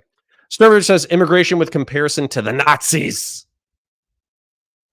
I guess you're right, but I'm still going to disagree with you on principle. Go fuck yourself. Simple for them, and they just assume people know what they mean, right? But in my book, I separate it into 3 different kinds. The scholar, and I have a good friend of mine who I would consider one of these, and he's very, very into, like, very peaceful, very into the texts of Islam. He has some fascinating debates with me, and in fact, he's actually very pro, like, identitarian movement in Europe, and Europe being for Europeans, which I find fascinating, even though he's super Muslim. He's like, no, I understand what's going on there, just very logical, right?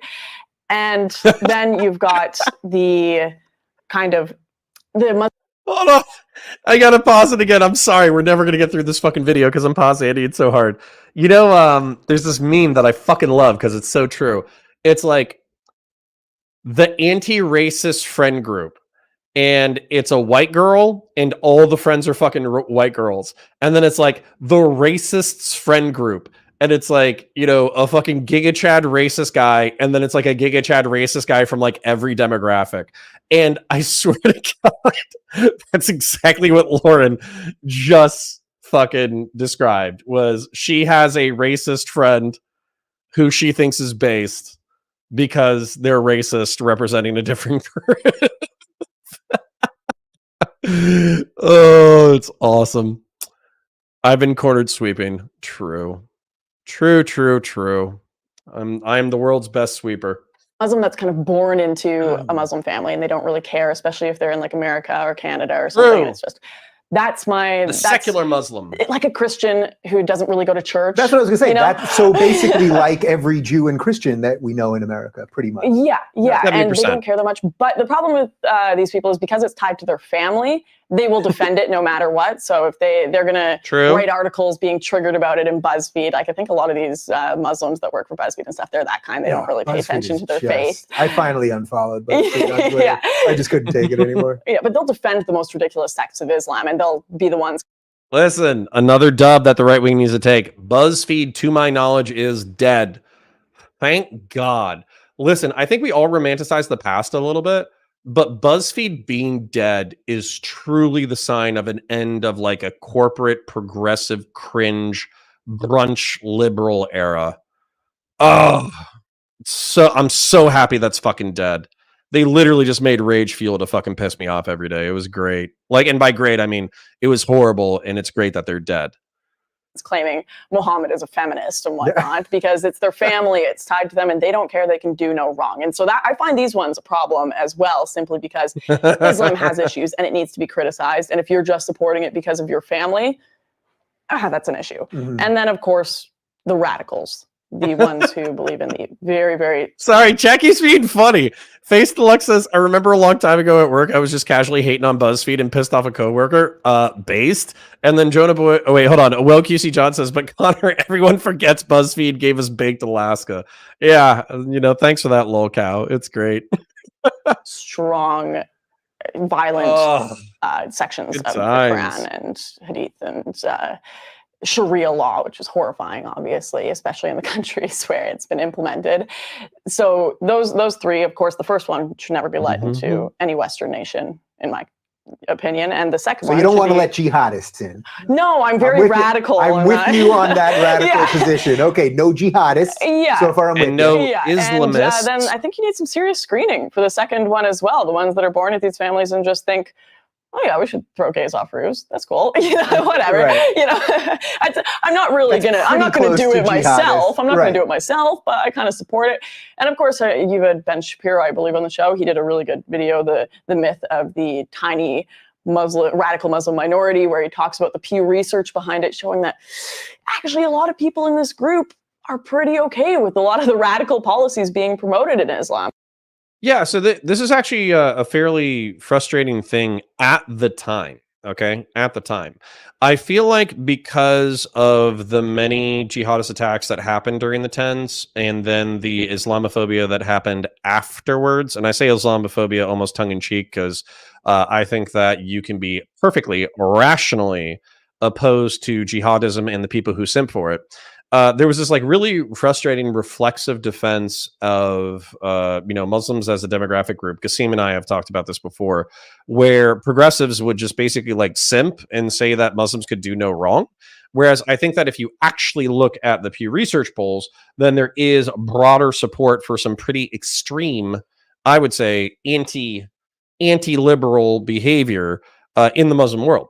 Now, that being said, I think that Islam kind of is what you make of it, especially after having read the Quran, after having met, with many Muslims, considering some Muslims my friend, and even thinking that from a theological standpoint, I think that I am probably like Muslim.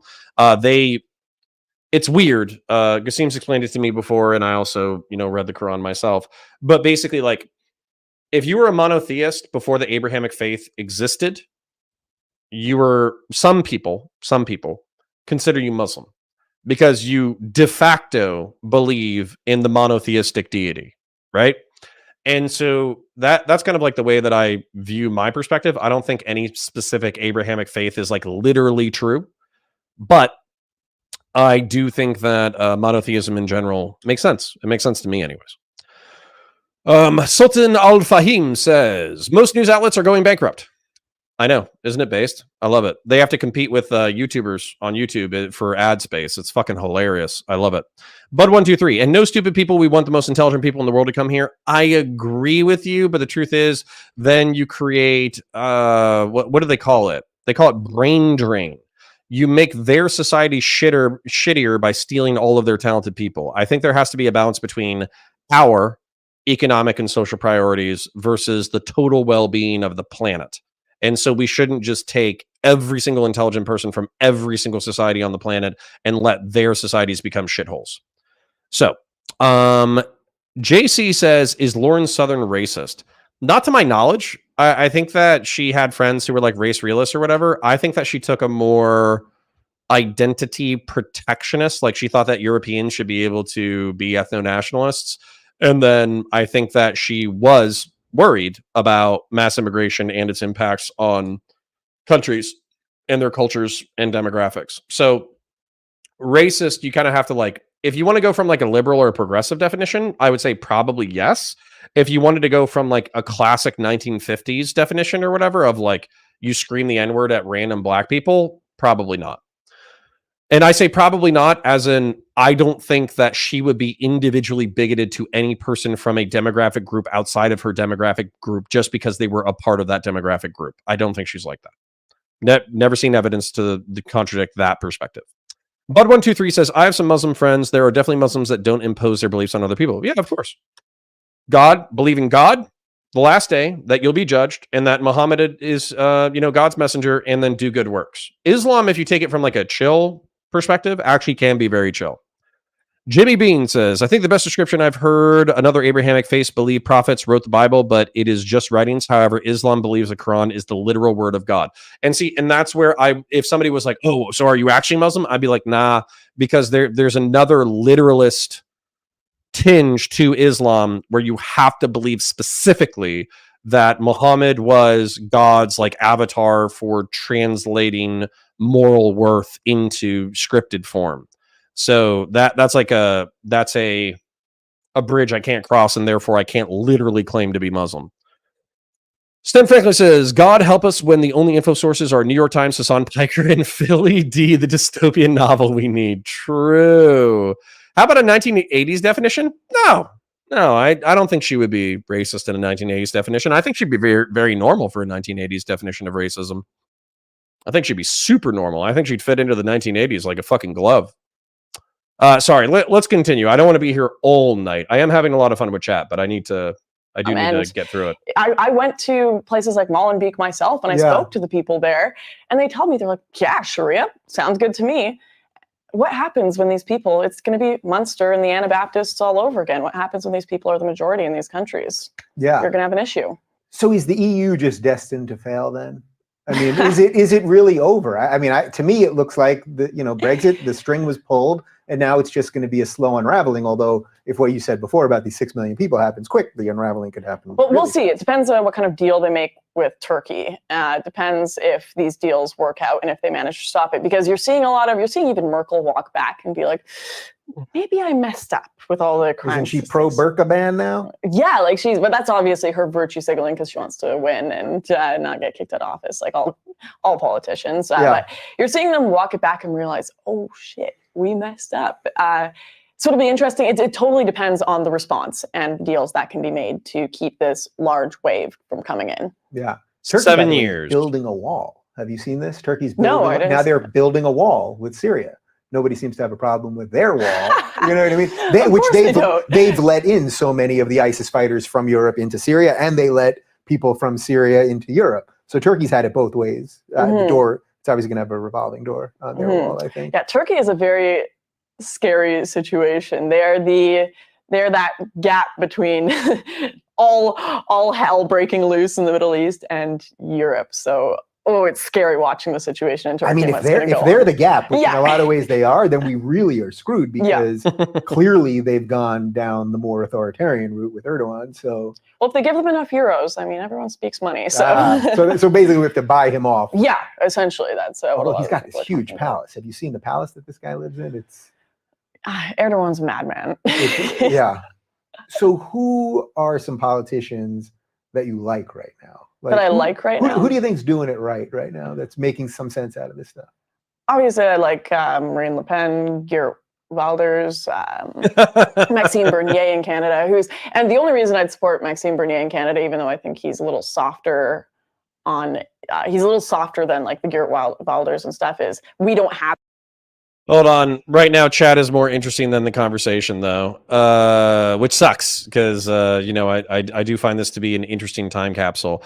But Evan says stats being used that way is why molestation of data makes those numbers, in my opinion, useless. There's a lot to be addressed, but starting at 13.15.2 doesn't help either.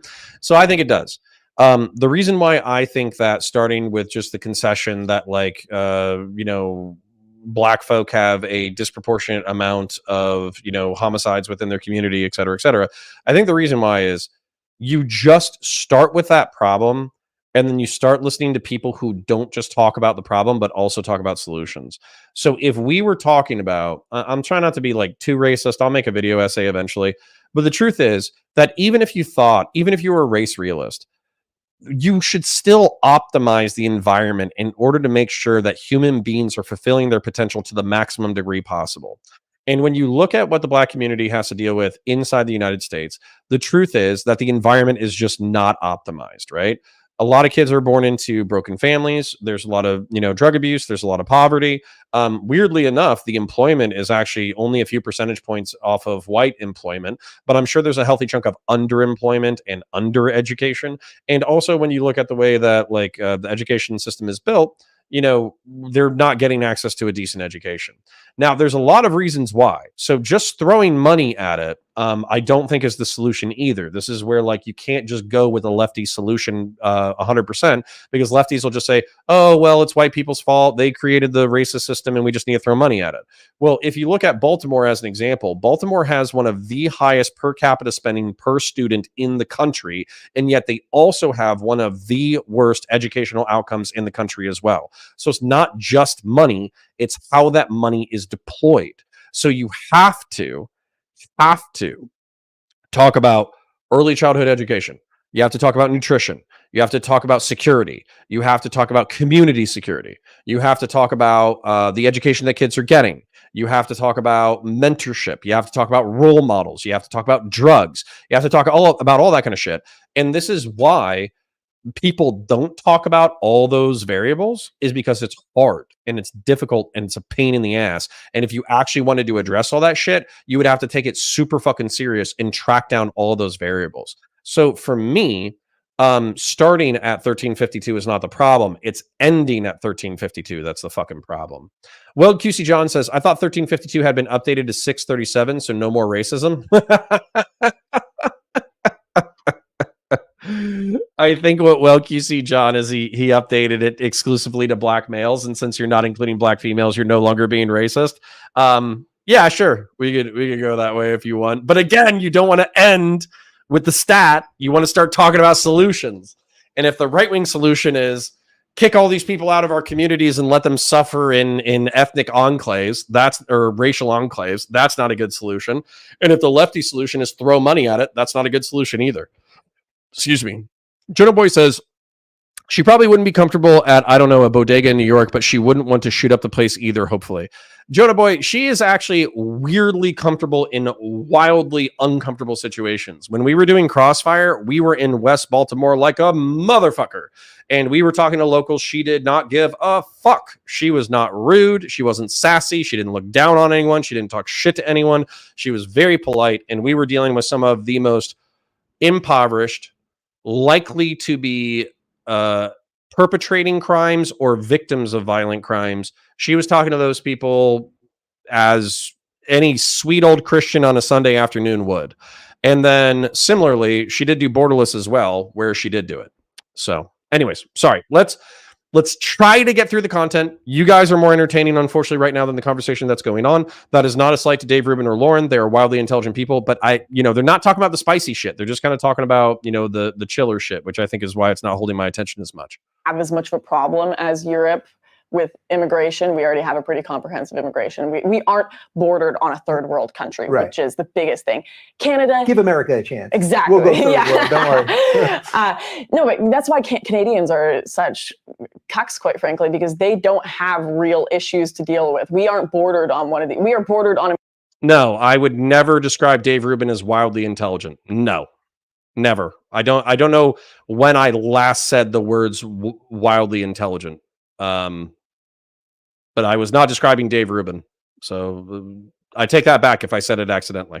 America, and we've got America to defend us. So we're not worried about our military. We're not worried about our borders. So we watch the rest of the world and we judge. And we're like, you're so mean. You're such bullies. And we don't have to deal with any of it. Right. And you guys also have a tremendous amount of space. I was talking. A tremendous amount of resources and everything. People take our oil and gas for granted so much. Like, we are the biggest spoiled brats on earth in Canada. And now we've elected an even bigger spoiled brat than the rest of us. Yeah. So when you talk about Wilders and Le Pen, now every article that I read about either one of them says they're far right. Right. Does that have any meaning to you? Is there anything that's right about them? Is there anything far right about them that you... Sorry, chat's still being based. My bad to the people who are watching the VOD. Evan says, Jesus Christ, you're absolutely right. It's easier to build strong children than to repair broken men. 100%. Another way to say that is an ounce of prevention is worth a pound of cure. Don't like. Do you think any of their tactics are actually bigoted or anything like that? Well, when the entire spectrum has moved left, of course they're going to be far right. I mean, if you go back 50 years ago and you ask a liberal what their opinions are on like gay marriage, for example, they'd be a Nazi. They'd be far right, because the whole. Also, ask Obama 7 years ago. Exactly.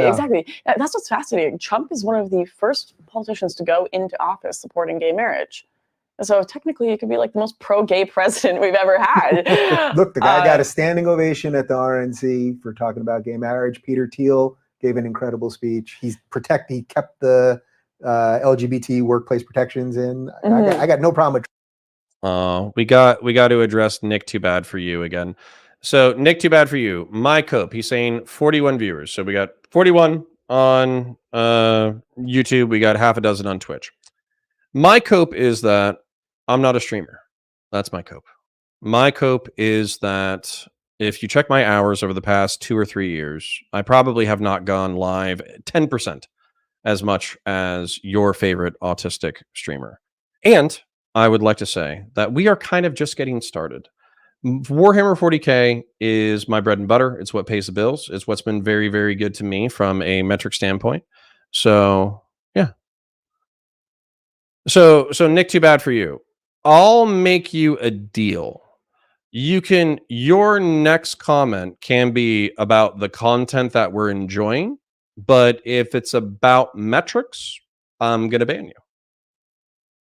So, do you want to watch the content with us, or do you want to make another comment about metrics?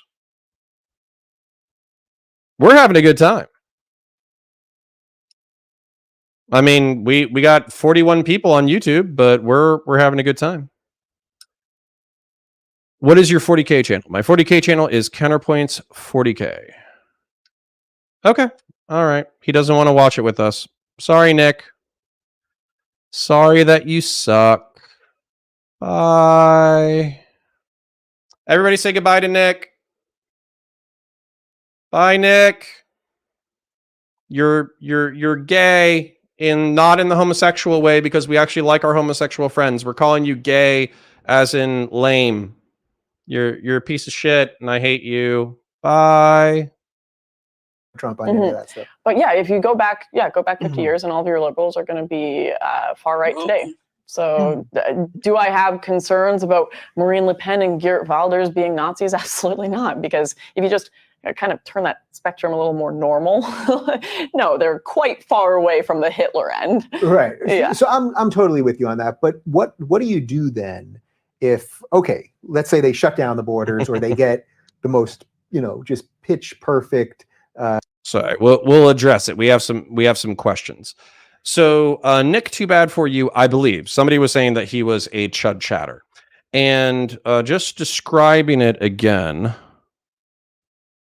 Did you miss the Richard Spencer defense? Yes, you did. That was earlier. So let's address Nick real quick, just because we did ban him. So Chud and Queeman, God bless their souls. Honestly, I think they're entertaining. I watch their content some of the time when they're talking shit about other people. I think that Twitch and YouTube politics is not as interesting as drama. It's just true. Okay, waking up, finding somebody who sucks, watching their shitty content or somebody talk shit to them, and then pausing intermittently and talking shit about them is a fun way to spend your time on the internet. I like to think that we have fun here, but the truth is that just finding people that you hate and talking shit about them is an excellent way to spend your time if you just want to be entertained. I think that what I'm trying to do here is create a content niche that I would be happy doing. And the truth is, we've really only just gotten started. So I appreciate every 51 of you cross-platform. I appreciate every one of you that spends even a moment with me. I am very appreciative for you being here temporarily. Okay? Be sure to like, subscribe, donate, all that kind of stuff. That being said, I want to be able to do this going forward, which means that I want to engage with Twitch and YouTube politics as it exists and as it evolves, which means that React Andying, I think, is going to be metrically the most popular. And then Brianna and I hanging out and talking shit is also going to be relatively popular. So, 50 viewer Andy, somebody said this to me one time, that would be like having 2 classrooms full of people hanging out with you in order to do the content you want to do. That is awesome. If I could meet 50 of you in real life, hang out in a classroom and bullshit about a topic that we're all equally passionate about, or we're just having fun bullshitting, that would be awesome. So this, while small and while starting out, is a beginning. And it's a dub just that we're here. So I hate that Nick Too Bad For You is coming in from a 1,500 viewer streamer like Chud, but he's coming in and he's saying like, oh, my parasocial dad is more cool than you. But that's not reflective of the amount of work that Chud has put in. Chud has been doing this for 40 to 50 hours a week for 2 years. I knew Chud when he was a 50 viewer, Andy, and he has been grinding for a really long fucking time. So if you kind of like, he's talking shit because he's trying to hurt my feelings, which, like, you know, I'm a sensitive fella, but at the same time, he's just not recognizing, one, that like streaming is kind of difficult anyways, and then two, his parasocial dad had to bust his fucking ass in order to get where he got. And it doesn't happen overnight. You don't just go live to 1,500 fucking people. You have to go live every single day for a prolonged period. So if Nick wanted to hang out, enjoy the content, bullshit with us, talk shit with us or whatever, then I'm all about banter and shit talking. But if he just wants to fucking bring up metrics every single night, that's fucking boring to me, and it's annoying and it pisses me off. So eat my ass, Nick. Too bad for you. Go eat a fucking dick. Yeah. Streaming is one of the hardest jobs in the world. You're right. My social battery gets so drained after hanging out. Screaming Servage says, sorry you're not Nicholas J. Fuentes, Nick. Otherwise, Connor would glaze and sweep for you. Sturmovich, is there ever somebody that you do not think that I glaze and sweep for? Is there somebody who I don't sweep for? Anyways, it's okay. Let's continue with the content. Let's go. Immigration system and all of that stuff. And even if they stop letting in anybody, you still have a problem that's in the country right now. They know this for sure. So, you know, Netherlands without question, France without question, Germany, they've all got it already there. What do you do about that? Well, the first thing you have to do, obviously, is the borders, because you can't solve the problem within. So once you've got that done, the birth rate's obviously a huge issue. I don't know if you've seen it, but people should look up the statistics on their own. Like the European, like the French people versus the Muslims within the country, the birth rates are exponentially different. They're just having so many kids and like growing and taking over these entire communities. How you deal with that? Well, you stop.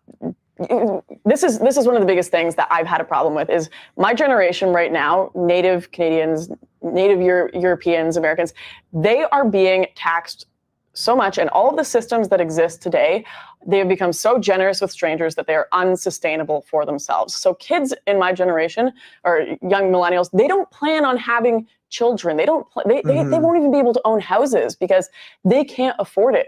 All of their money and their parents' money that should be going to helping them is going to support immigrants. So start giving the money back to the native populations that do want to have kids. They're claiming it's a birth rate issue, and they're claiming we need to bring more people into the country so that we have enough people to work the jobs, whatnot. We have low birth rates.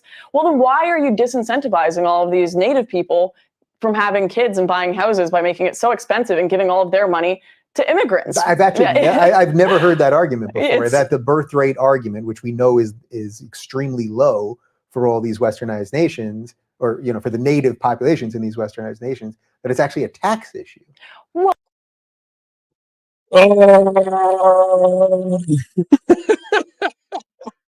did any of y'all take some psychic damage here? Yeah, she's very young. She's like fucking 20. Okay, so hold on. The reason why I took psychic damage isn't because the logic doesn't follow. The logic does follow. It's like, okay, we're paying for people to move to our country and to also be on social benefits for a few years while they get established. And we're also paying for their children.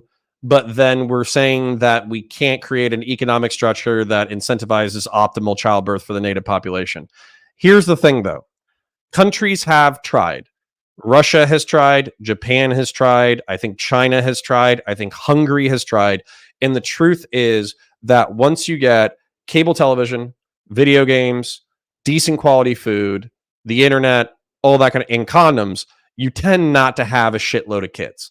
I'm probably going to have 3 kids, to be honest. I have 2. I'm going to have a 3rd. And that feels like I'm pushing it materially for my family, to be honest. It feels like we are going to be sacrificing some of the adventures that we could have with only 2 kids in order to have the 3rd kid.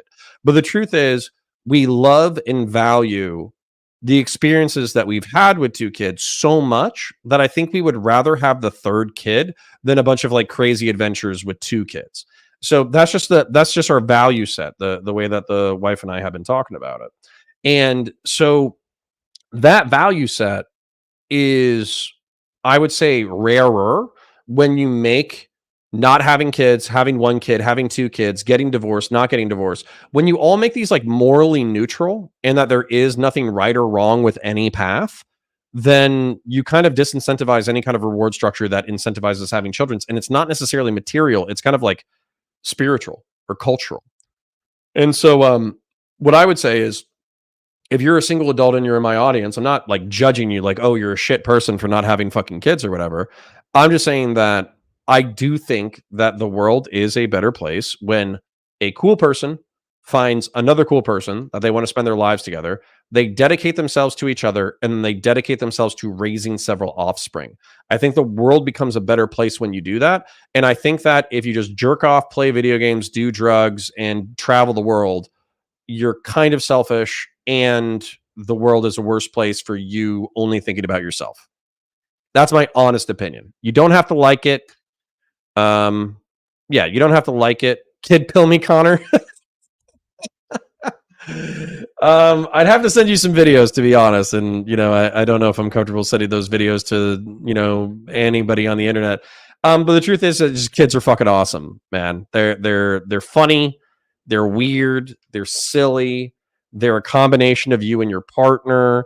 You can go on adventures with them. You can shit talk with them. You can teach them shit. You can fight and wrestle and play and get on trampolines, and you can do all sorts of cool stuff. And honestly, you asked me a real question, so I'm going to give you a real answer. When you have a kid, I think that when you're an adult, it's very easy to see the world as it is. This is my job. This is my partner. This is my house. This is my condo. This is the airplane that I have to get on. This is the bus, et cetera, et cetera. And so you kind of get used to the world as it is, and you take everything for granted. When you have a child, they are seeing all of that shit for the first time. And when they see it for the first time, they are in awe of airplanes, buses, technology, mathematics, language, walking, swimming, playing, wrestling, dogs, cats, animals, all that kind of stuff. And so what happens is you almost have like a sympathetic renewal of the awe of life, because you get to see life again through their eyes. And it's also really cool teaching them about life and choosing what you will or will not teach them. So, yeah, I think having kids are fucking awesome. So I very much encourage you to do it. Yeah, and somebody is talking about a dog pill. Get dogs. Get dogs. Dogs are fucking awesome too. Yeah, Jimmy Bean says, having a kid has been the greatest experience of my life. I wish more people would be excited to experience it. Yeah, it's awesome. Evan says, serious question, time since we're talking kids. When did y'all start that journey? Been with my partner for 8 years, but feels weird sometimes being almost 30 with no kids. We started at 27. So we started a little bit late for my parents' expectations. We started like early for my generation, weirdly enough. A lot of people started having kids around the same time we did. Humpty says, having a family sounds fun, but the dating game is a cesspool. I agree, but that's why you need to touch grass, and you largely need to meet people at work. That's the way my wife and I met. I think you have to meet people in real life a little bit. Wait, does Connor not know what the dog pill means? I really don't. If it's about banging dogs, please spare me the psychic damage. All right. Anyways, sorry. We're not even listening to Dave Rubin and Lauren Southern anymore. Oh, man. Let's go. Well, Basically, I would love to one day have 3 kids. Don't bang dogs. Just own them and be nice to them, you fucking freaks. I don't know if I'm going to be able to afford that. Maybe I'll only be able to afford 1 or 2, right? And anyone with a logical mind is going to think about... Sorry. Economics do not solve this, okay? Your grandma was poor as fuck. She had 10 fucking kids. It's culture. I want my kids to have good education. I want them to be able to eat properly and healthy and whatnot. How many kids can I afford to have? the reality is most people can't afford to have 2 4 or or 3. 5 kids. If your wife and all of your or all your wives are on welfare, you know, you're going to be okay. Yeah. And you say I cannot be too vulgar. I'm a married man. I would say that if you are dating and you are finding it difficult to get repeat business, it is better to give than to receive in many respects. I mean that about going on a date, and I mean that physically. Be generous with your gifts and give the other person what they want without necessarily expecting reciprocation. When you find somebody who everybody check out Face Deluxe on YouTube. They said what I wanted to say. Yes. Learn to listen and listen to Face Deluxe in chat, and it is better to give than to receive. If you find that you are not getting repeat customers, if you are receiving more than you are giving, then that is a potential area that you can say wives, but this is a real thing. Exactly. This is a real thing. And the birth rate thing also, it's happening in every Western country. I don't lie. I want free labor for miniature painting. Nah, I don't trust anybody else to paint my miniatures. All right. Some people in chat get it. All right. Cool. Finger guns. The most popular baby's name in Israel. Do you know what it is? What? Muhammad. The same in London. Most popular name there is Muhammad. That's very, very, like, people would be having a collective panic attack if the most popular name in like an African country or a Korean country was like Bob or something. They would be freaking out. I thought you were going to say Jesus, but just Bob. Yeah, just Bob would just do it. A white name. Yeah, like, just Jim. People would be Jim. If Jim was the most popular name, can you imagine how many HuffPost think pieces would come out on that? Like, imagine if you had neighborhoods. Because I went into a neighborhood in Germany that what was it called? I'm trying to remember. It'll come to me. But I went into a neighborhood in Germany where the whole neighborhood, Turkish flags every window, like huge Turkish flags, all the cars, Turkish flags. There was one German, it was Marxloh. There was like one German flag I saw in a window, and it literally looked like the most depressing, kind of pitiful protest on conquered land. Mm-hmm. It literally looked like conquered land. And do you think if Germany went to war against Turkey, that Marxloh would stand with Germany, or would it eat Germany from the inside out? Would it fight with Turkey? They would fight with Turkey. That is a fact. Imagine if there was a place in Japan that you went and it was all American flags everywhere. It was all white community, and they were racist against the Japanese there. I mean, that's called an American base. Bazooka! And they didn't speak the language. They never bothered to assimilate at all. People would be disgusted. They would be disgusted. And I'm disgusted by what's going on in Marxloh. I love freedom. It's called Camp Kinzer and Camp Foster on Okinawa, Japan. And I think that people should have the right to put that flag outside. That doesn't mean I have to support it. That doesn't mean that I have to be for it. What do we do with the media when it comes to this stuff? Because this stuff is not getting through to our mainstream media, an honest discussion of this stuff. There's a lot of it happening online, and it often happens on the extremes. And I think there's a couple of shows, I like to think that this is one of them, where we're having a little more of a nuanced conversation about this. But how do we get this to the mainstream so that before it's too late here? The worry is always that people have to suffer a lot before they actually realize they have a problem, right? Yeah. You think that's just how it is at the end of the day? I mean, look at what happened to America. You have cities that are bordered to Mexico where you walk through there and you're going to be called a piece of shit gringo and get beat up. You know, in Europe, you have Luton. You have these places that are literally being. All right. I don't know if there's there are definitely gang areas in California and Texas and New Mexico or Arizona or whatever, where if you walk into the wrong neighborhood due to gang activity, you'll get your fucking ass kicked. But I don't think you're going to get your ass kicked just for being white. Like, you could probably, speak a little bit of Spanglish and do just fine in like a normal community. And then not just that, there's this song called Friolero. It's fantastic. It's by a band called Molotov. And it's basically like a pseudo pro Mexican nationalist perspective about the southwestern United States, but it's also it's racist against Americans, but then it's also the racism that's coming back from Americans towards Mexicans in a dialogue. And what I like about it is my Mexican friends and I, my Mexican American military friends and I, we used to sing that together. And so they would call me all the anti-American slurs, and I would call them all the, anti-Mexican slurs. And we would also sing the entire Spanish and English song together. And so I think that you can have beautiful community that comes together through friction. And, I think that ultimately Hispanics and Northern European Americans do not have that much in difference. So, yeah. Face Luck says, I was white in Central Valley. If I wore a red or blue belt in my hood back in the day, I might have got pulled up on. But I mean, why would I do that? I just wore normal shit. Yeah.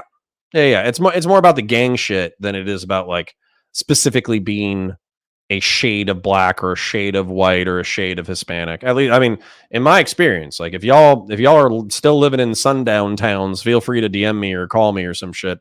But I just don't think the United States of America is that bad. But let's continue. Conquered, and you look at oh my goodness, the welfare rates that go to immigrants, especially from Mexico and illegal immigrants in America right now, the Medicaid, the food stamps, the housing, all of it is insanely high if anyone looks at the research. So of course the American people have already gone through a lot with what they're dealing with, and God knows, like people like Ann Coulter are saying, it would be, if Trump didn't win, it would be all over, because they just keep voting in Democrats. So they had to get to a very extreme point before they kind of woke up to what was going on. And there is a shift going on. We both know there's a shift going on in the media, in popular culture rather. Yeah. Where people are starting to push back, and you're seeing bigger and bigger figures come out more and more. I mean, your video that came out on why I left the left is something that so many people refer to as things are shifting. Look at Dave Rubin came out and said this. That's a lot of people I know. I mean, and what I tried to say sort of in that video, but what I've said subsequently is I believe the exact same things that I did in 1988 when I first got into politics in seventh grade. I've changed a little bit maybe on some economic stuff. I'm a little more libertarian maybe than I used to be. But I believe the exact, it's not me that changed. People kept saying, well, you left the left. The left left me. Right. Yeah. Did anybody else take psychic damage? I mean, I do understand brutal. how these radicals took over, but it's amazing to see how quickly it happened, how quickly and effective the tenured hippies that were in the institutions managed to plant that seed of extremism in a whole generation of people and get them into the media, plant them into the government. And it's going to be very interesting to see what happens with this, because the tail end of millennials, obviously, and the ones that are just going to be leaving university and everything, they are okay. Sorry, I got to rant. Holy shit! I'm trying to be nice to y'all because I appreciate you being here, and we should like try to make it through the content so we're actually reacting to the content instead of just sitting here and bullshitting with chat. But holy fuck! Unironically, hearing somebody referring to a "why I left the left" video as like earnestly like good content makes me want to fucking I want to rip off my dick and balls with my bare hands and throw it into tall grass and run screaming into the forest and hopefully bleed out at some point. So that's fucking crazy. Okay, that is a fucking crazy statement. And it's not that like I don't understand that this moment could be earnest. It's just that looking back at it, it was so fucking cringe to have this like really aggressive political binary, and then people be like, I'm on the other side now. And that was like a big fucking deal. That was so fucking annoying. I want to top myself just thinking about it. So anyways, but what she's saying is that immigration is an existential crisis, and specifically Hispanic immigration is. I don't agree. I think that good policy could probably fix a shitload of these fucking problems. And on top of that, I am not a libertarian. I know Sturmovich was saying that I'm a libertarian sitting on the stoop of a church waiting to come back into God's good graces. I don't think I ever will. The truth is that the social institutions are created to help optimize society. Why do we have an education system? We have an education system so that we can have an educated populace that is capable of working. Why do we have, I'm trying to think of a second thing. Why do we have a military? We have a military so we can protect the global commerce that allows us to do trade. Why do we have Medicare and Medicaid? For Medicaid, it's so that the poor who will not have the affluence in order to get health care do not die on the street as a result of not having any kind of medical provisions whatsoever. And it's also for old people who can no longer take care of themselves, which is our fucking duty as a part of a community. This is why I'm not an individualist. This is why I'm not a libertarian. It is our duty to take care of the people who raised us and birthed us. So I wouldn't give two flying fucks if the GDP has to take a 5% or a 10% hit in order for us to take care of our old, in order for us to take care of our poor, and in order for us to make sure that the next generation will actually succeed. Now, what I don't like, because I'm not a leftist, and oftentimes I get frustrated with progressives, is that they will create systems that incentivize dependence on the state in order to succeed. Not even succeed, in order to perpetually rely on the state in order to continue to exist. And also, it seems like the more you do that, the more the economics force people to get on the state assistance because they literally can't survive otherwise. And so we have this horrible situation in which the private sector cuts, keeps wages at dog shit, and basically expects everybody to be fucking slaves. And then you have the state that'll give you just enough crumbs in order to fucking survive. And it's a horrible fucking feeling for the working class to work 40 to 60 hours a fucking week and not be able to provide for yourself and your fucking family. So I'm not a communist. I'm not a socialist. I don't think that these systems have anything to offer modern economics, but I'm also not a fucking ANCAP who thinks that we can just cut, and we're not going to have a totally fucked up, decrepit, anarchic shithole of a society. All right. So I'm sorry for getting fucking pissy, but Lauren Southern's distaste for the working poor and for the elderly, I do not share her libertarian distaste. How do we get people around the 8 ball? We create good social institutions that actually incentivize productive members of society. I would say, I know people don't like this, and I am joking, but I'm also not. Straight up, I would like a Starship Troopers kind of society from the book, okay? Not from the movie, from the book, where the free market is allowed to be as free as it can be.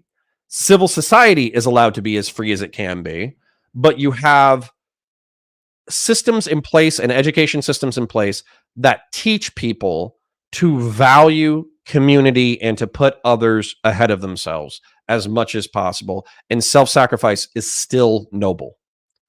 I could expand on that, but we would be here for another fucking hour. So that's not even what she said. You are just convinced that you are correct, and anybody not on your side must hate all the people you think your ideals will save. Easy game. You can correct me, but I'm pretty sure I heard her just fine. Native populations are forced to work in order to subsidize immigrants who are coming. And if you take a look at the immigrants who are taking advantage of Medicaid and welfare, they are draining the fucking system. Almost pretty sure that that's a relatively accurate summary of what she just said. So feel free to correct me in the comments.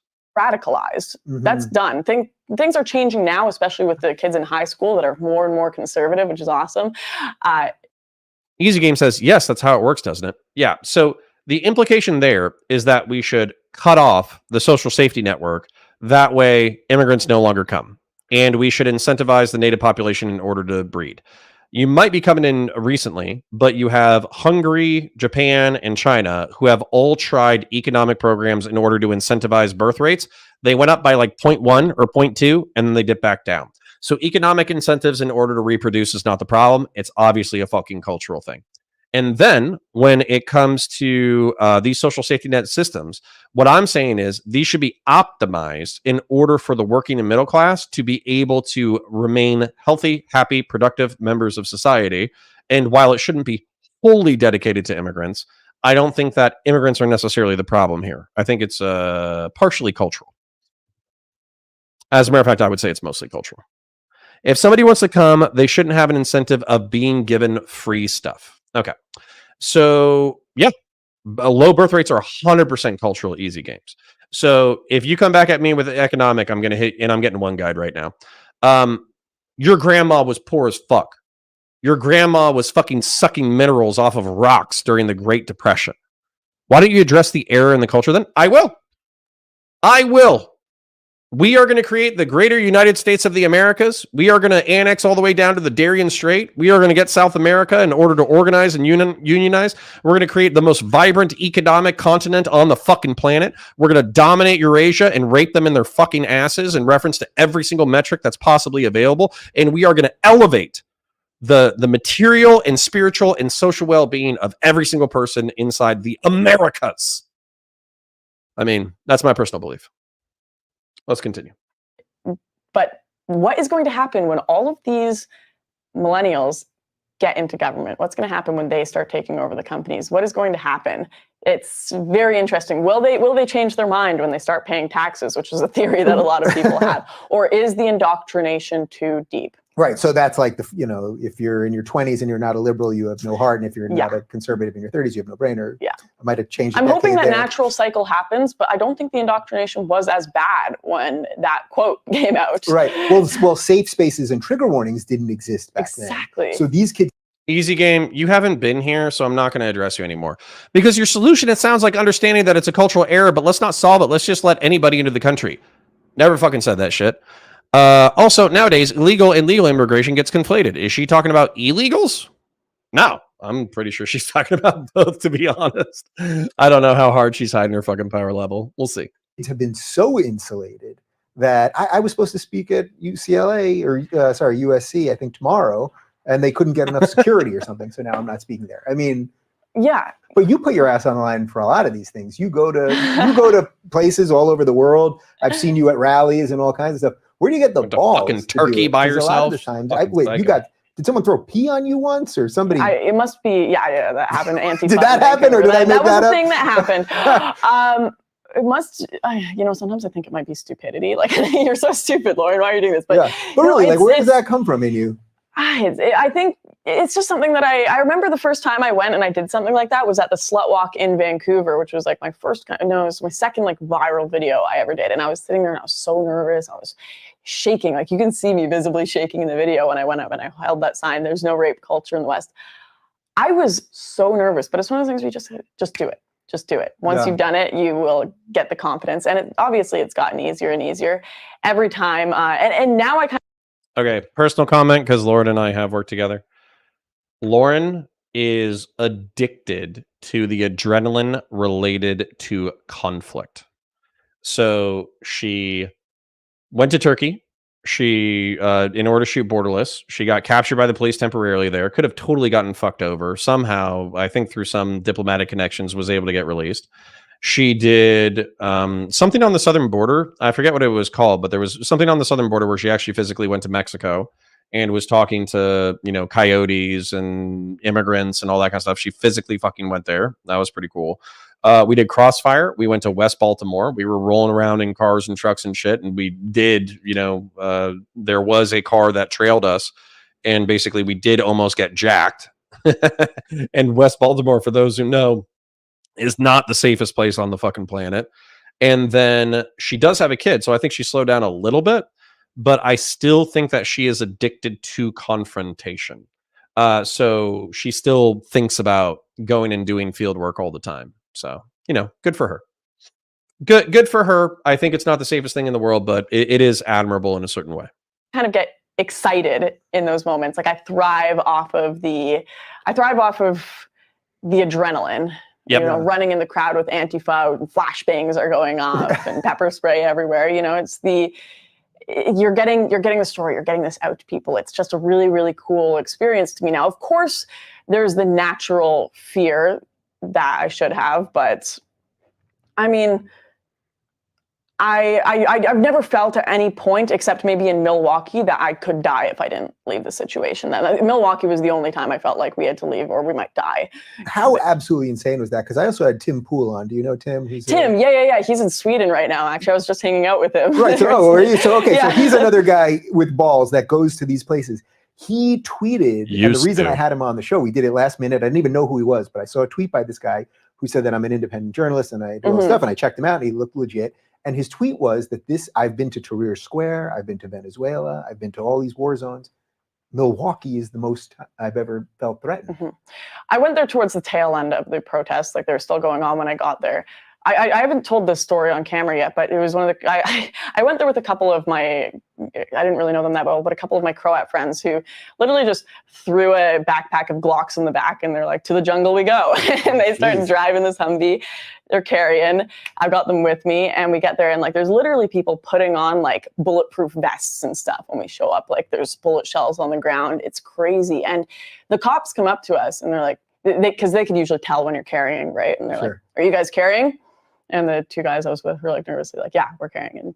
And the cop literally looked at us and said, good. Good. Like imagine a cop like being incredible. Like, listen, y'all can be skeptical of that story. Like, and honestly, like I understand sometimes Lauren will tell a story that I'm like, that's a little wild even for me. That literally happened in fucking West Baltimore. I had a couple of cops ask me like, "Hey, are you carrying it or whatever?" And I was kind of like evasive at first. Like I answered their other question, but I didn't answer that question. But one of them was like, "Oh yeah. Like, are you carrying a piece?" And I was just like, "I've already been asked 3 times. I'm just gonna fucking answer the question." I was like, "Yeah, I'm carrying," and and they were like, "Okay, good," because we have people jacked in daylight, let alone at nighttime. So you should be carrying because otherwise you're absolutely going to get robbed or potentially murdered. And we don't want to have a fucking dead body just because you went into, some bullshit unprepared. So it was actually, that's kind of a wild story, but it actually did happen in West Baltimore as well. Nice. Good. You are carrying a weapon. Like you're white. You should be carrying a weapon here. Yeah. Good. Like you are in an area where you could get shot and killed for being here. That was an insane experience. And anyone who's a gun owner is probably sitting there like, what? Right. Jimmy Bean says he was in fucking Detroit and he was basically told by a cop to fuck off and get out of the neighborhood. Yeah, there are some neighborhoods that are just that rough. It's wild out there. I probably want to move to Milwaukee now. It would be nice to hear that from a cop, I guess. Yeah, but that's what I don't know what happened to the video with that, but we still have it somewhere, I'm sure. But they were coming up to us, and of course, guys in masks and everything. Get out of here, or you're gonna get hurt. Get out of here, or you're gonna get hurt. Right? And this was towards when things weren't even that crazy. What were the cops doing though? What were they? Did they have standout orders? I mean, what was happening that was allowing for this insanity? I mean, they've got such a tight leash. There was one guy who was causing trouble that just got arrested. He didn't get beat up. He didn't get shot. Nothing. He was just getting arrested. And the community that were around him were screaming at the top of their lungs, like, these effers hate us. They're racist. This, that, and the other. And it's just like everything was it was all so on edge. Like it was about to blow up any second, right? So the cops were like standing off. And if any of those cops did anything, if they got into an altercation trying to like stop these guys from smashing stuff, it could be national news with a bounty on their head from Black Lives Matter. Yeah. So it's a very scary situation for these people. And so what I would say here is that law enforcement, in case you don't know, I did 4 years in law enforcement, is there's a prioritization of like life, property, and arrests, right? Like when you're dealing with a riot and you're dealing with hundreds of people or thousands of people, your priority is not getting arrests, right? You're literally just trying to minimize the amount of people who are going to get hurt or killed, and you're trying to minimize the amount of property damage that's going to happen, especially to like critical sites. So if you're talking about like a city, you're obviously talking about public buildings, you're talking about gasoline, you're talking about civic infrastructure, you're talking about the power grid, you're talking about this, that, the other. So all your priorities are going to be around either public buildings, like, the jails or the city hall or whatever. And then your other stuff is going to be secondary infrastructure like power, light, all that kind of stuff, gas, all that shit. And so you are going to be concentrated in those areas. But the truth is, if you're facing down a few hundred or a few thousand people, then Felix Fenny says, why only 4 years? Why not more? I'll answer that in a second. So you're prioritizing those institutions. But the truth is, if you're facing down hundreds or thousands of people, they can start wrecking other shit. And it's just not a priority. So if they're busting down, I know Circuit City doesn't exist, but if they're, destroying a Best Buy, but you're guarding a gas station, or you're guarding a power plant, or you're guarding a cop, a police station, or a city hall, that's going to be your priority. Because if you leave in order to go make arrests at the other place, number one, there's hundreds of or thousands of people. They could beat your ass or kill you, or just knock you out, and then you're not able to do shit. And on top of that, the place that you just left is unguarded. So not only does the place that you're supposed to be guarding get fucked up, but you're also taking a huge risk of getting hurt or killed. And then even if you detain or arrest somebody, let's say that you arrest one shoplifter, you put him in handcuffs, you stick him in the back of your car. Then what? If you take that person to jail or prison, you're off the road, meaning that you're away from the active riot while other people are getting fucked up. So is it that big of a priority to protect civilian buildings if you're protecting critical infrastructure, and if through intervening you make the situation worse, not better? And so that's why law enforcement will prioritize things the way that they do. And they're like, do cops have orders to stand down? Not really. It's more of like an order of prioritization that makes sense in order to maximize or minimize the amount of people who are going to get hurt and killed, and also minimize the amount of property damage that's going to occur. So yeah. Anyways, so I get their anxiety and concern as civilians. I share it, but that's just the way that it is. Why 4 years? Somebody asks, and they could be being a smart ass, but I'm going to answer it earnestly anyways.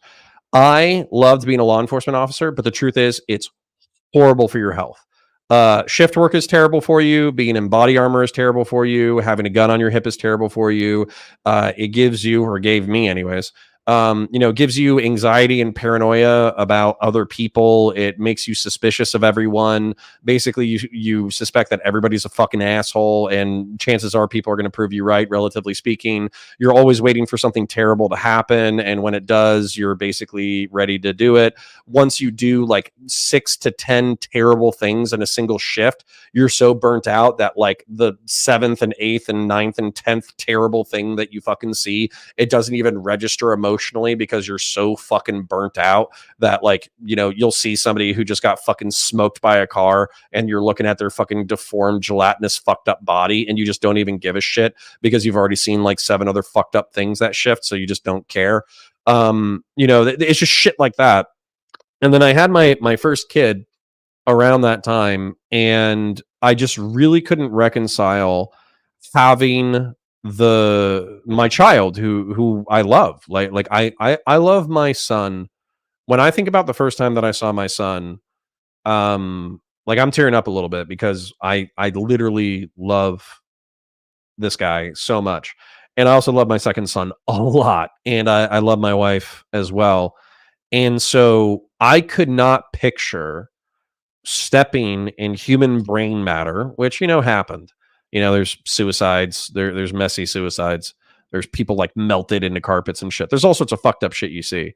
And I couldn't imagine like stepping over a dead body and getting the stink of blood and rotting flesh and all that shit on my clothes and on my face and on my skin and on my body, and then coming home and then holding my child. I couldn't think of that.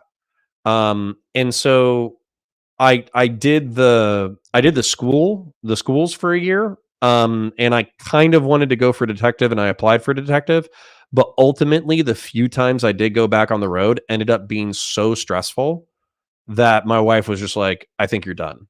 And even though I really, really loved the job, she was right.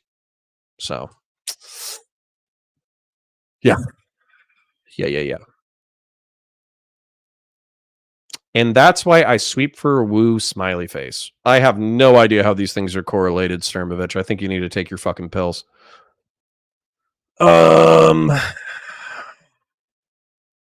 Yes. Jimmy Beam says, before we move on, again, this is kind of dry for me, so it's more the rants and talking to chat that's more fun than actually the content right now.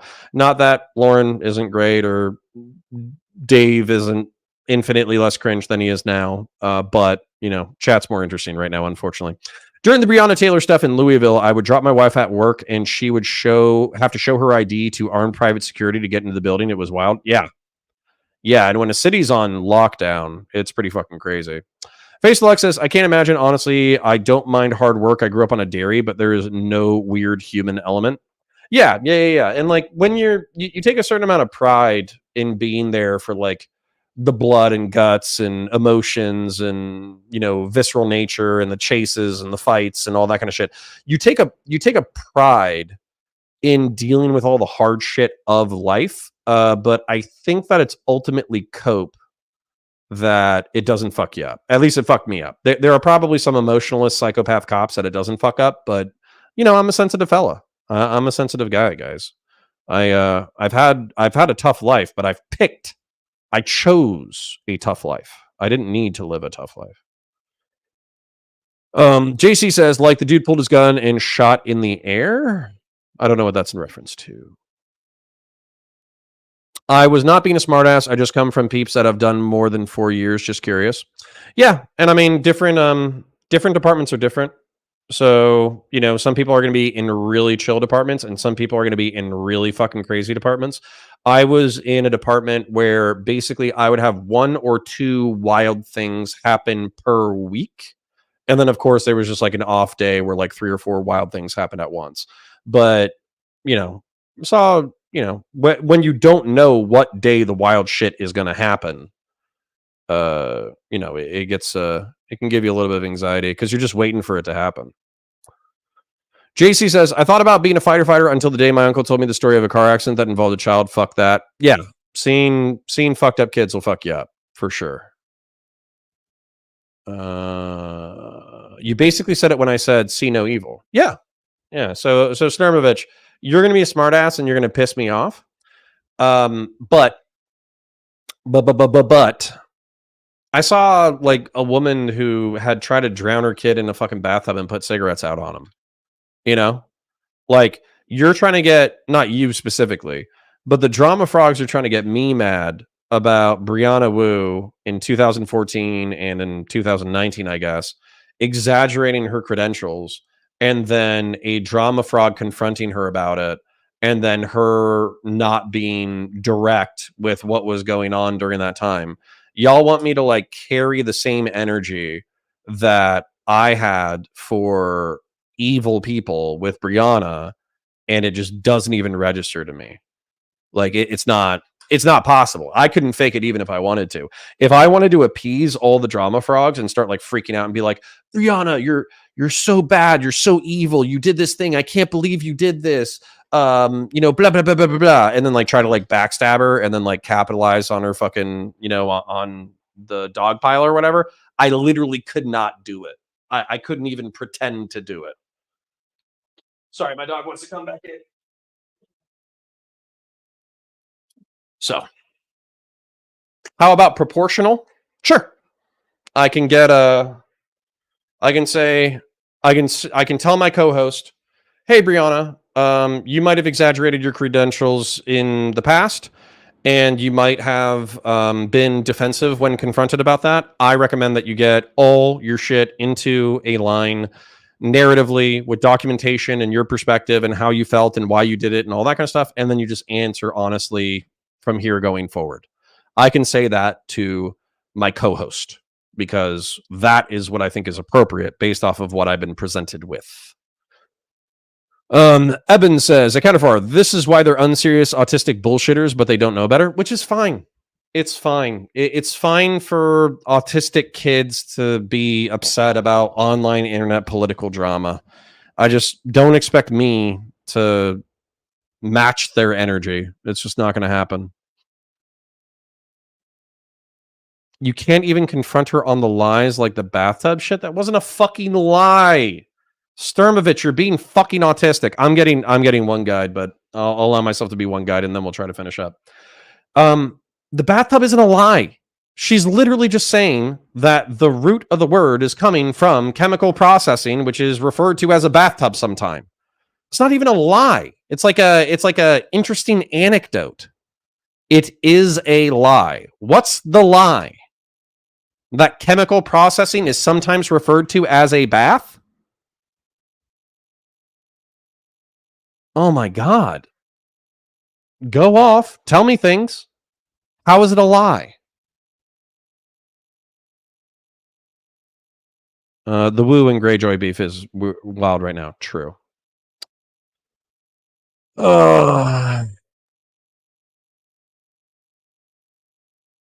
Screaming Servich, lol, for real, that's crazy. The dude I found had a screwdriver in his temple, which is both adjacent. Laughed my ass up, but yeah, I got close. I just left to find my sister. Shit was crazy. Ooh, Face Deluxe sounds like he saw some wild shit.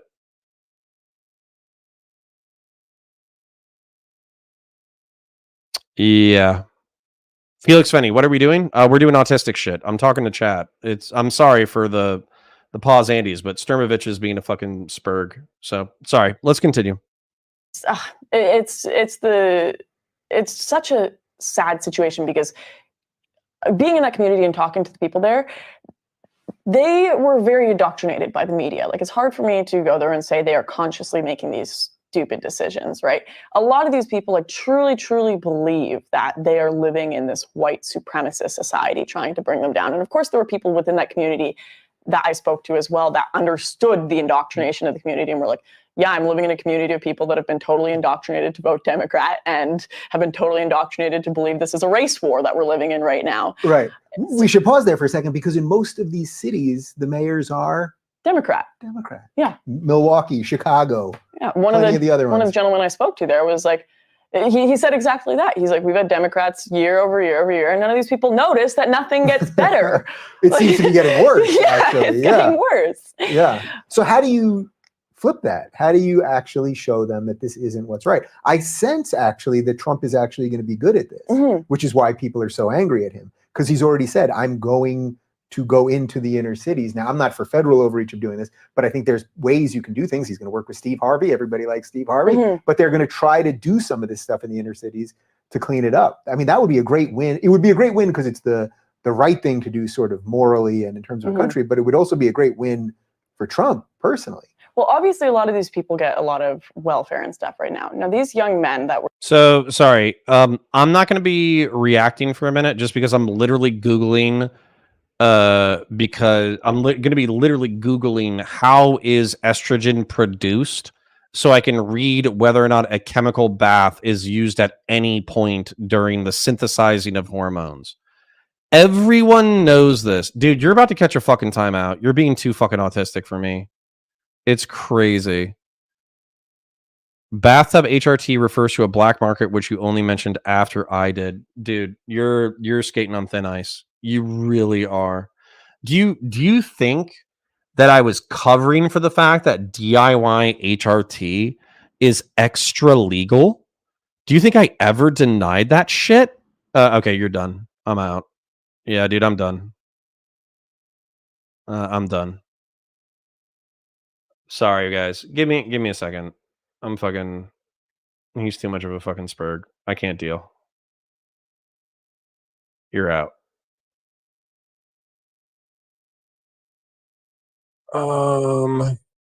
Sturm. Sorry, you're gonna have to work with me. Give me a second. Boom. There you go.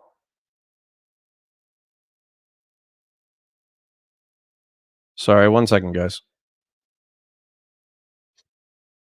Ugh.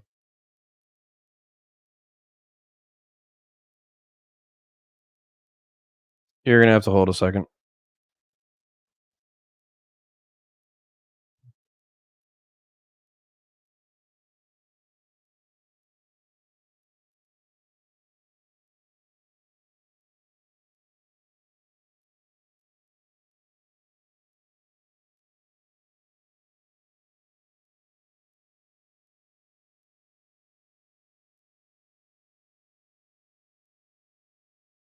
I know, dead air. Just give me a second.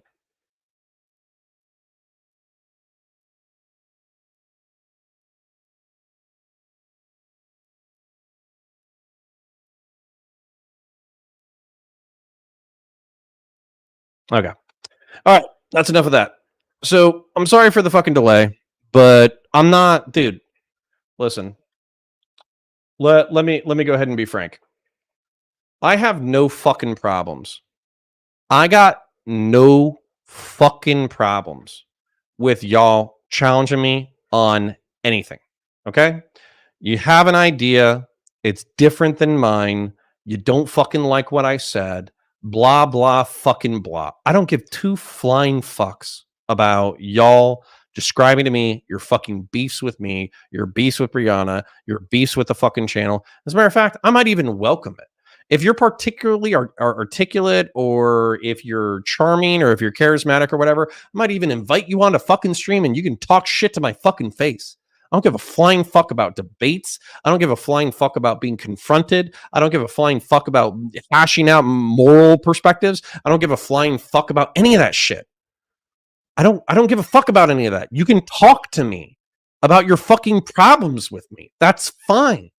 But if you're putting in caps lock in chat to the point that you're being a fucking distraction from the content, because you're freaking out, because you're assuming that I am nefarious, because I do not speak the exact way that you want me to speak, you're fucking off, okay? You're fucking crazy. And you need to take your goddamn pills. And if I tell you, hey, you're being a little bit fucking crazy, you're skating on thin ice, stop being a fucking psycho, take a fucking breather, take a fucking walk. Right? Go chill out, touch some grass, smoke a cigarette, jerk off, do whatever you got to do and come back. I don't give a flying fuck about that. That's totally fine. But don't freak out at me. If you freak out at me and you're a total fucking spurg about it, you're going to get banned eventually. So my apologies to fucking Sturmovich, but I'm not fucking dealing with that shit. I don't stream to have some fucking autist typing at me in all fucking caps repeatedly. So if you want to be a fucking spurg, go be a spurg someplace else. That's the same thing with Nick Too Bad Dicks for You, or whatever the fuck his name was, right? He's another guy who got banned tonight. Right? Jerk off. Thank you, Face Deluxe. You were spot on earlier and you're spot on now. Jerk off before stream. It's not that hard. Just jerk off before stream. Anyways, so we'll get back into the content and we'll actually try to pay attention to the content. Unfortunately for us, Gasim says, you're going to have such a problem if your streams get big. Nah. We'll just ban people. Chud fucking bans left, right, and fucking center. When somebody's being a fucking spurg, he fucking bans like a motherfucker. So we'll just do that. So if you want to be autist, be normalish autist. Sorry for the distraction. Let's continue with the content. Were there that I'd run into. There were a lot of young kids running the street waiting for things to happen, like for stuff to set on fire so they could smash and get some weave or whatever, right? And like these young kids, they would come up to us and we had our camera out and they were like, yo, what kind of camera is that? Like, tell me about it. Do you guys sell videos? Is that what you do? And they were really curious. They were like, man, what kind of job do you do? I'd love to do kind of video stuff. Can you tell me how you do that? Like really genuinely curious to know like about a career they could go forward with. And I mean, there was a viral video. This is going to go into a bit of a different category, but this rapper Meek Mill, have you heard of him? I don't know the Meek Mill. He put out a viral video recently where he makes a homeless guy do 20 push-ups for $20, and everyone was infuriated. The internet blew up. They were like, "This is disgusting. This is awful. Why are you doing that?" And I'm like, is that better than what you're doing? Just not giving him $20? He's letting him work to get $20. Like, what's wrong with that? What's the issue? Why not set up a more Republican system where these kids are given jobs, like bring jobs to these communities. I mean, they burnt down the gas station because they're convinced it's racist. They burnt down the city because they're convinced of racism. Stop with these Democrat tactics of race baiting, telling them they're all oppressed and giving them free stuff. Give them opportunities. I mean, I'm telling you here, the kids are talking to me and they want that. They want a way out of there. They want jobs. So clearly what you've got going on right now isn't working, and just about anything, just about any change at all could, whether it's Trump, as horrible as they think he is, shake things up a bit, because the current thing is making the situation a whole hell of a lot worse. Yeah. for all the things that you said about Canada earlier, how much of this actually bleeds across the border? Because we do live in this global world now, and every video that you put up, obviously, it's crossing borders and all that stuff. But there was that thing. Nobody cares about Canada, Dave. Where Black Lives Matter literally stopped the parade and demanded that the organizers of the gay parade sign their edict saying these are the things we're going to do, which they eventually did because they were in a hostage situation, pretty much. Like they weren't going to let the parade move forward. But Black Lives Matter has more to do with policing in the United States. It had nothing to do with Toronto, as far as I know. So how much of this just gets up there just because of the nature of the internet? Well, we're the spoiled. Okay, so Easy Game 1000 says a few things. Conservatives shouldn't ban so easily. Easy Game. You have no idea how long I've been dealing with fucking Sturmovich. It's literally been fucking weeks of him typing in fucking caps lock. You're making us look bad. I used the word cunt earlier. You didn't have a problem with me using the word cunt as a fucking conservative? You didn't have a problem with me making fun of Canadians? You didn't have a problem with me making fun of them getting fucking robbed of maple syrup for prolonged periods? You didn't have a problem with me making fun of Dave fucking Rubin? You didn't have a problem with any of that shit? You had a problem with me banning a fucking autist from my stream? Weird priority, but whatever. Multiculturalist James says, it's crazy to remember how early got involved in politics. It's true. I think she's only like low 20s here. It's crazy. Also says, hey, O'Connor, I hope the deep dives are going well. Yeah, relatively speaking, they are. We're around 60 people. I think some people just came in because I was ranting about somebody fucking pissing me off, but, we're chilling. We're chilling, having a good time. It's crazy how nice things were not so long ago. I don't know what you mean by that Easy Game 1000. Literally, like, we're in the same spot. Did like the country fucking change hella since like 2016? I don't think so. This was shot in 2017. My community is actually doing better in a certain way. So Florida in general, what happened was we stayed open during lockdown. As a result, we economically did better than everybody else. We killed all our old people, and then a bunch of people from the Midwest moved down here because they wanted to escape the cold and they wanted to have more economic opportunity. So all in all, like, Florida's doing okay as far as I can tell. It's a little bit overpacked. It's a little bit too hot, and money doesn't go as far as it used to. But if you have a decent paying job, which I do, I'm not rich, but I'm doing okay. If you have a decent paying job and you have a couple of side hustles, it's not a terrible place to be. Jonah Boy says, I feel bad for Meek Mill. He's become the lol cow of rap even more than Diddy. That's fucking horrible. I wouldn't mind seeing Connor McDonald get a cut, though, to be honest. Cool. Any cop would tell you that you broke a law today. No one is 100% good. Yeah, of course.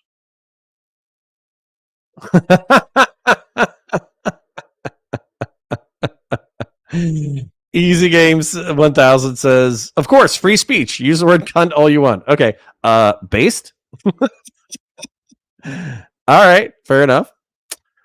All right. Y'all are talking about some wild shit. I'm going to keep it moving. How's America doing as a whole? Well, I worry about my community. Spoiled brats of course there are some great Canadians in Alberta and everything, but you don't mean all Canadians. Yeah, I don't mean all Canadians. There are some great ones there, but the spoiled brats of Canada that don't have to deal with any of these real issues, that we don't have a problem with cop on black violence. We don't have those issues. Well, of course there's going to be the individuals, but certainly not even close to the states, right? Yet spoiled little brat Canada looks down and they're like, I want to be a revolutionary too. I want to protest too. So I did a video on Black Lives Matter Toronto, which are the group that banned gay cops from marching in the Pride Parade. And they've got the leader of it. That. So it wasn't just was that the same parade? Yeah, so no police allowed either. That was part of their thing. So gay police officers who probably had nothing to do with anything violent or against, they just weren't allowed to. Yeah. Because that was one of the edicts, I guess. Yeah, they didn't want the cops to march. God, that's bananas. It's absolutely crazy. Now, that's not even close to the most bananas thing this group has done. Just a few weeks ago, they were holding a protest against Trump's Muslim ban.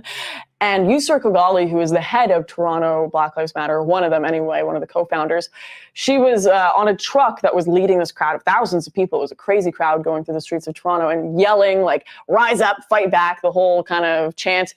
And then she was screaming at them, Justin Trudeau, and everyone starts clapping. They're like, yeah, Justin Trudeau, right? And then she's like, no, don't clap. He's a white supremacist. And then they're like, yay! Like, they don't know what to do. They just clap when they're told to. But like that's how crazy they are. They literally think Justin Trudeau is a white supremacist. And she's tweeted things out. She's been under investigation for tweeting out, please Allah help me not to kill all these men and white folk out here. And she is like leading the Toronto Black Lives Matter movement. Yeah, what's her name again? Against Yusra Kogali. Okay, people heard it here first. I'm going to try to get her on the show. I suspect she will not. I tried interviewing her once and she just poured glitter all over me. I'm convinced that it's like a mechanism that her counselor told her to use when she wants to kill white people, just like pour glitter on them instead. But we'll see. Try. That would be fascinating. Listen, as someone that's had urine thrown on you, I assume that glitter is probably a little more. It looked good. People were telling me you can lose your eye if you get it in there. So I was like, but it looked good. There's nothing worse than a All right, let's try to pull some content out of this. So I think that the thing that we can pull out of this is Pride Parade was cringe 7 years ago, and also that Black Lives Matter fleeced itself. So there was momentum after, what is it? It's like Mike Brown, Eric Garner, of course, George Floyd, the guy from Sanford, what's his name? It was during Obama. There was the kid who got killed by George Zimmerman. But anyways, point being that what happened was there was a lot of goodwill for Black Lives Matter. There was a lot of momentum for police reform, and then it all ended up getting squandered and fucking wasted. And now Black Lives Matter is largely defunct and viewed as a way for a few key players to get a shitload of money and then do nothing with it. So, Trayvon, thank you. Easy game. Yeah, so basically Black Lives Matter is now defunct. That's excellent. Thank God. And then when it comes to gay police officers being banned from participating in Pride, sweet. I think that law enforcement officers should be as objective and neutral as possible. I don't think that their values, besides supporting the values of the community, should be, in the community's face. So same thing. It's like, what if we have like a St. Patty's Day parade? Are we going to have Irish and fucking Catholic cops marching as a part of the St. Patty's Day parade, doing fucking shots and twerking down fucking Main Street? Of course not. So why is Pride any fucking different? And it's because it's the gays, and you're supposed to be fucking nice to the gays. We love our gays, but y'all get away with some shit. So fuck it. Gay Pride. Who knew the Pride parade was fucking gay? A little glitter in your eye. Yeah. So where do we go with all this? Okay, so you've laid out a pretty good case for this stuff. How do you strengthen some of this stuff with young people? Is it just the jobs part? Like, is it really like, I mean for everybody, not just the kids that are in the inner cities, but for just in general, is it just keep attacking on the culture thing? Because I do agree with you that this stuff was starting to win.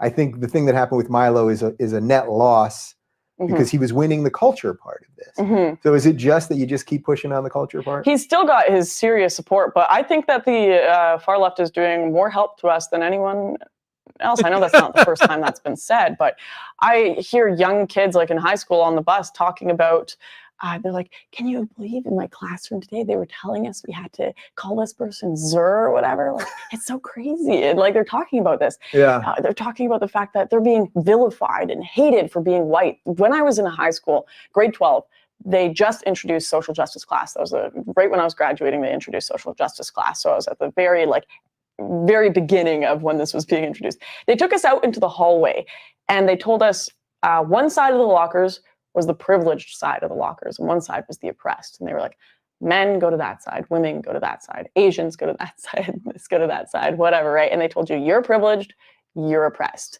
We did privilege tests. Can you find your skin color makeup in the store? Oh, you're privileged, right? We did all this kind of stuff in this class, and it was insane to me. I think even a few of the people in the class were like, what? Yeah. I think that when that happened, so this is something that I've actually heard people criticize Lauren for, where they said like, oh, this didn't happen. I would love it if they actually went back and figured out whether or not that did happen, and also if that's still part of the curricula. Because if they do that shit to my son, now obviously I'm in fucking Florida, Ron DeSantis makes the culture war a big part of it, so he kind of bans all that kind of shit. But at the same time, I did bump into some like cringe social justice bullshit in an art program at my local university. But basically I just suffered through it. I wrote some like shit posty conservative stuff. Like they were asking like, why is equity important? And it was like a piece of paper that you were supposed to fill out and that you were supposed to turn in. And I literally wrote, it's not. Equality of opportunity is important. And I fucking put it in there, and I hope some fucking social justice warrior shit blood on it. And there were some other things where we did like some art projects or whatever that obviously slanted progressive. We went to some spoken word slam poetry shit from a fucking professor who was using a bunch of words that sounded like social justice warrior gobbledygook all fucking mixed together. But the ultimate point of the piece wasn't that like social justice is good. It was that even in lefty progressive spaces, professors will sometimes use large words in order to gatekeep knowledge.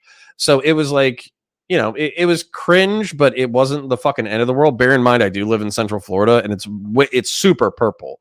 Like these people were doing their stupid fucking commie gobbledygook 20 feet away from a few like F-350s with MAGA flags in the fucking back. So they couldn't have been too secure in their commie gobbledygook. But I am wondering what high school is like in Canada. I'm wondering what high school is like in progressive states. And I'll tell you, if my kids do that shit, like if they go to school and like the progressive shit makes another fucking wave by the time that they're in high school and they get some of this fucking commie gobbledygook in fucking school, I'm going to tell them to fucking troll. I'm going to tell them to fucking troll. Like straight up, just make fun of these motherfuckers. And if you get in trouble, I'll come pick you up. We'll take the withdrawal or the suspension or whatever. Literally just make fun of these stupid motherfuckers. I will 100%. If you troll the social justice warrior class and you get in trouble and you get suspended, I will literally just take you out for fucking ice cream. Don't give a flying fuck about this bullshit. Let's continue. Happens like these young kids they're like, is it right for me to be hated so much for my skin color? Is that right? And they go online and they look at me. Again, chat is more interesting than the video, unfortunately.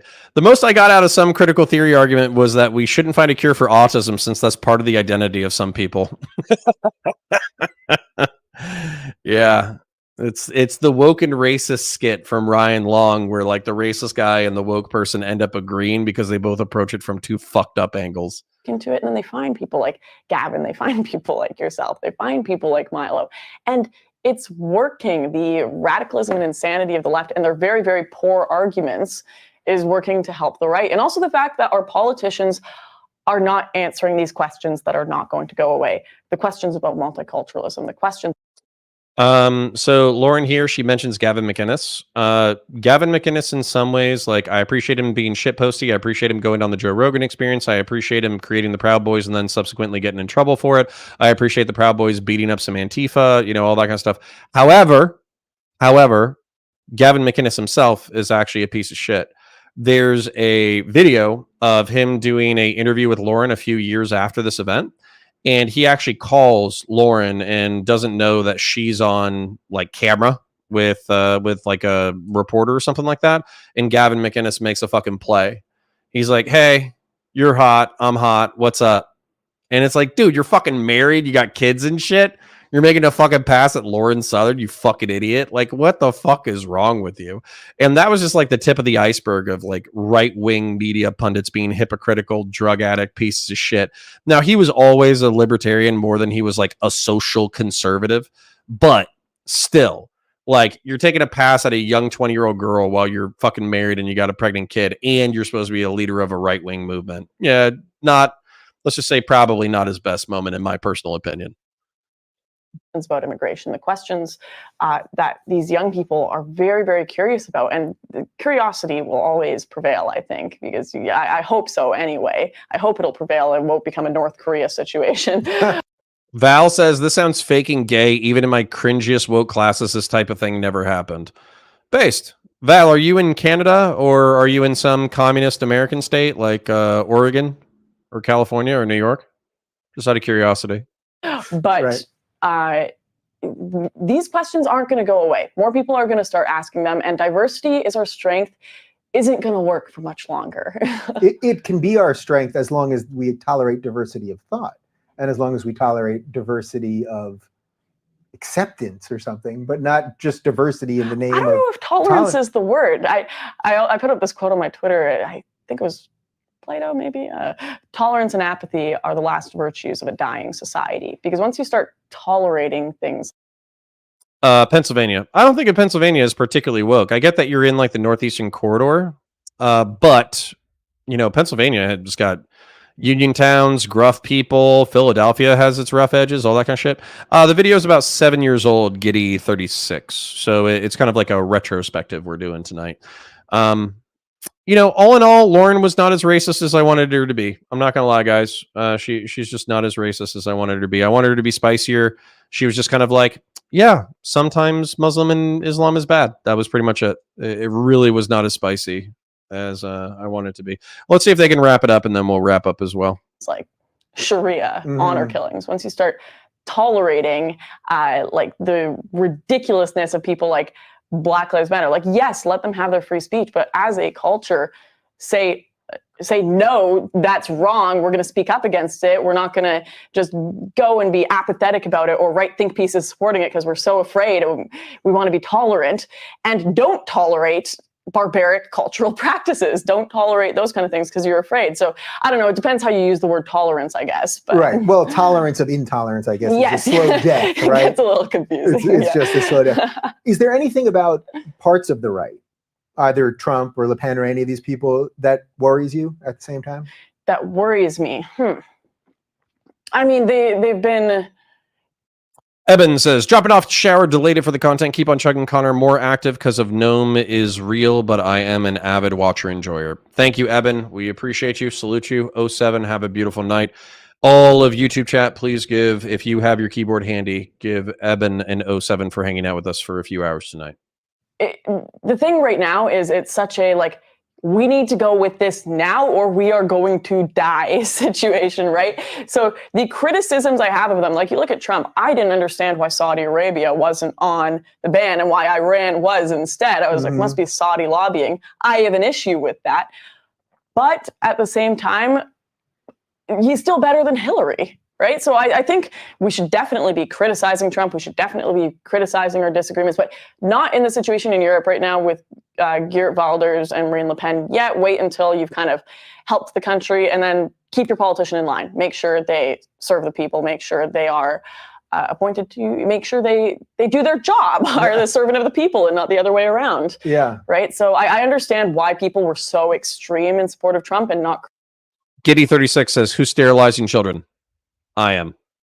Criticizing him, especially during his election, because it was a do or die situation. But now I think the people that are very pro-Trump should start criticizing him, making sure he keeps his promises, making sure he doesn't become a problem for the people. As for the people in Europe right now, I'd say save your criticism. I know that sounds bad, but it's a do or die situation, in my opinion. Yeah. Do you think the days of the old school politician are pretty much over? I mean, you know, I heard just this morning that now Oprah is... Guys, if you don't mind, I'd rather hang out with chat. I think we're done. The truth is that I thought it would be interesting from a retrospective standpoint to check out Lauren and kind of how she's evolved. And it was. That was interesting for me. That was just summarizing it because this was supposed to be a too long didn't watch. But Lauren said that Milo was anti-establishment right. That's why he's gotten taken down. She suspects that it was the neocons who took down Milo. I suspect that it was the tradcons. Dave Rubin advocated for touching grass in the beginning, which I think is cool. I think this was a better, Dave Rubin than the one that we have right now. Lauren Southern, allegedly in high school, and a friend dressed up as Hitler and Mussolini in order to do a musical school presentation that they got a good grade on. That's fucking wild. Richard Spencer is just ethno-nationalist. It actually seemed like Lauren was sweeping for Richard Spencer a little bit, which is pretty funny considering 5 months later, Unite the Right happened and there was that car attack where that lady got killed. And then also Richard Spencer went on his famous rant in which he pretty much, I would say, proves that he is subconsciously ethno-supremacist, if not overtly ethno-supremacist. There's no research in a dissident right-wing philosophy, so there's no ability to defend against it. I think that's an accurate statement, even if you don't like the source. Dave Rubin has a drunken master question where he asks if ethno-nationalism would ever work in the United States. Lauren Southern responds that identitarianism will not work in the United States, but she finds it more compelling in Europe. She finds it more compelling, particularly with in France, with Generation Identity. She doesn't mention them by name, but that correlates with her time spending with them. There's more intellectuals, and should European nations remain majority their indigenous population? And that's an important question to answer. When it comes to Islam, she kind of has I would say, the pretty normal takes of like, I don't like Islamists, I don't like jihadists, I think that people are moving here too quick, too fast, I think integration isn't a thing. I think that these people are actually a threat to Western culture, et cetera, et cetera. And that's really where we landed. I feel like the rest of it was also about like Canada, which again, who gives a shit? And, it was about how much of these politics, how much can Dave Rubin make Lauren Southern palatable to a mainstream audience? That's what it really was. And so he was sweeping as the greatest sweeper on the planet, who has swept for Lauren Southern in the past and will sweep for her in the future, and somebody who is sweeping for Brianna Wu and will sweep for her in the future. That's kind of my summary of the situation. It's not the most sexy or interesting of conversations, but it is interesting getting a snapshot of that time and place and kind of seeing where Lauren was at. Honestly, from a perspective, my perspective anyways, it sounded like she was a lot more into libertarian, statist, but also nationalist, meaning that like, maybe not ethno-nationalist, but still like probably demographic majority for Europeans and European nations. It seemed like she was like a libertarian nationalist. That's kind of what it sounded like, but then she could be hiding her power level or whatever. She wasn't coming out and really saying like authoritarian lines. A lot of her philosophical statements seem to align more with libertarianism or liberalism than they did with authoritarianism. So that is where I landed. But let me just check on chat, see how you guys are doing. Who's sterilizing children? I joked that it was me, but obviously the whole thing is like, are teenagers getting access to hormone replacement therapy and double mastectomies and all that kind of shit? You can say that that's a good thing, but I think that we shouldn't like play the game of like, are teenagers getting access to quote unquote gender affirming care? Just say, yes, some teenagers are getting access to gender affirming care. This is why I think it's a good idea. When you're arguing whether or not it's happening, I think we kind of lose the plot.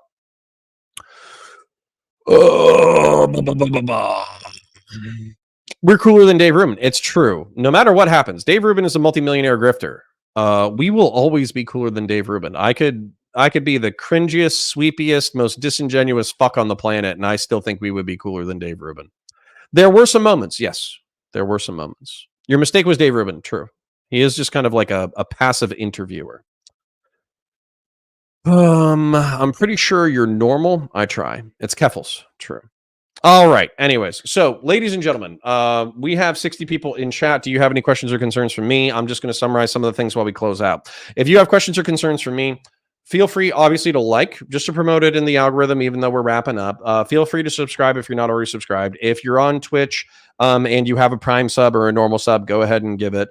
If you are on YouTube and you want to do a membership or a super chat or something, feel free to do so. Obviously, we do love money around here. If you don't have any money, don't worry about it. Your viewership is appreciated nonetheless. Do the free things like liking and subscribing.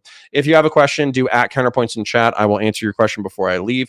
Talking about projects, I mentioned this on last stream, but just in case you weren't here, I am creating the ballistic dummies, the gelatin dummies that they use in order to blow things up. I'm 3D printing a skeleton. I'll be 3D printing more of the skeleton. I will be 3D printing a mold, and then I'll be putting a fleshy silicone body on top of it, and then I will be using that for target practice with explosive rounds for my bolter. That will probably take me 45 to 60 days in order to complete. When it comes to breaking down content, we will, of course, finish the hammer and bolter breakdowns that we need to redo, and then we'll be moving into the expanded universe, and we'll keep some hammer and bolters and some interrogators on the back burner in case we need to revivify the channel with some 40K content every now and then because GW is not putting anything out. and then we'll be going into like Aliens and The Expanse and other grim dark sci-fi. Then let's check in on chat. PDB had the leader of the Patriot Front on the other day. You should check it out. It was an interesting interview. Okay, that's cool. I might add it. A lot of people think Patriot Front is exclusively feds, so it would be good to see people who are not feds who are a part of Patriot Front talking about Patriot Front. Why not review you and Lauren in the serves? Because I would probably cringe to death. I don't like listening to myself because I hear my pauses and my ums and all that kind of bullshit. But then two, I also might cringe to death because that was one of the worst debates in all of history. Literally, my moderators and so I had a moderator named Silver. He's not around as much because he's busy, but Silver and Taze, we got into a Discord call. It might have been a call or a text thread, but we got into a call and we literally said that debate was so fucking bad that it was unwatchable. And yet it ended up being one of the biggest debates we ever did because it was like a slow motion fucking train wreck and people enjoyed the fucking train wreck. It was wild.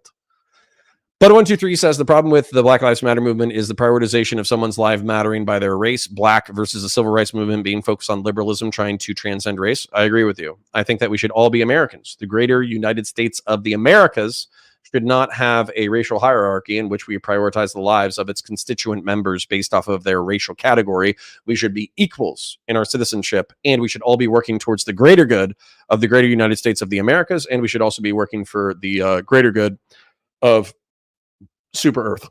So I can only get so hard. True. I heard communism is supposed to be a great idea. It fucking sucks.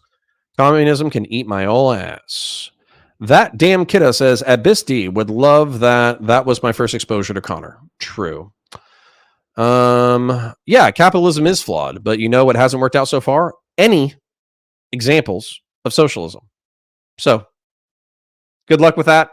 Go ahead and start a micro community with a few dozen people, decommodify basic human needs, and share the workers owning the means of production.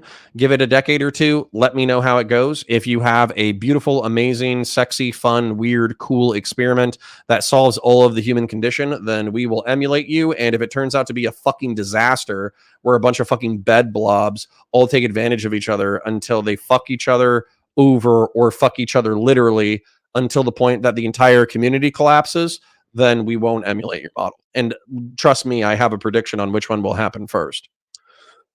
Sitch and Adam reviewed it, but it was kind of like 8 hours. Ain't nobody got time for that. True. That's why we're doing Too Long Didn't Watch. We are reviewing old content, and then we're going to break it down into 10 or 20-minute sections so it's easier to consume if you just want a summary of it. I do have all the bullet points from our previous 2 episodes written down. I just haven't shot the pre-recorded thing. Oh, shit. Are we fucking?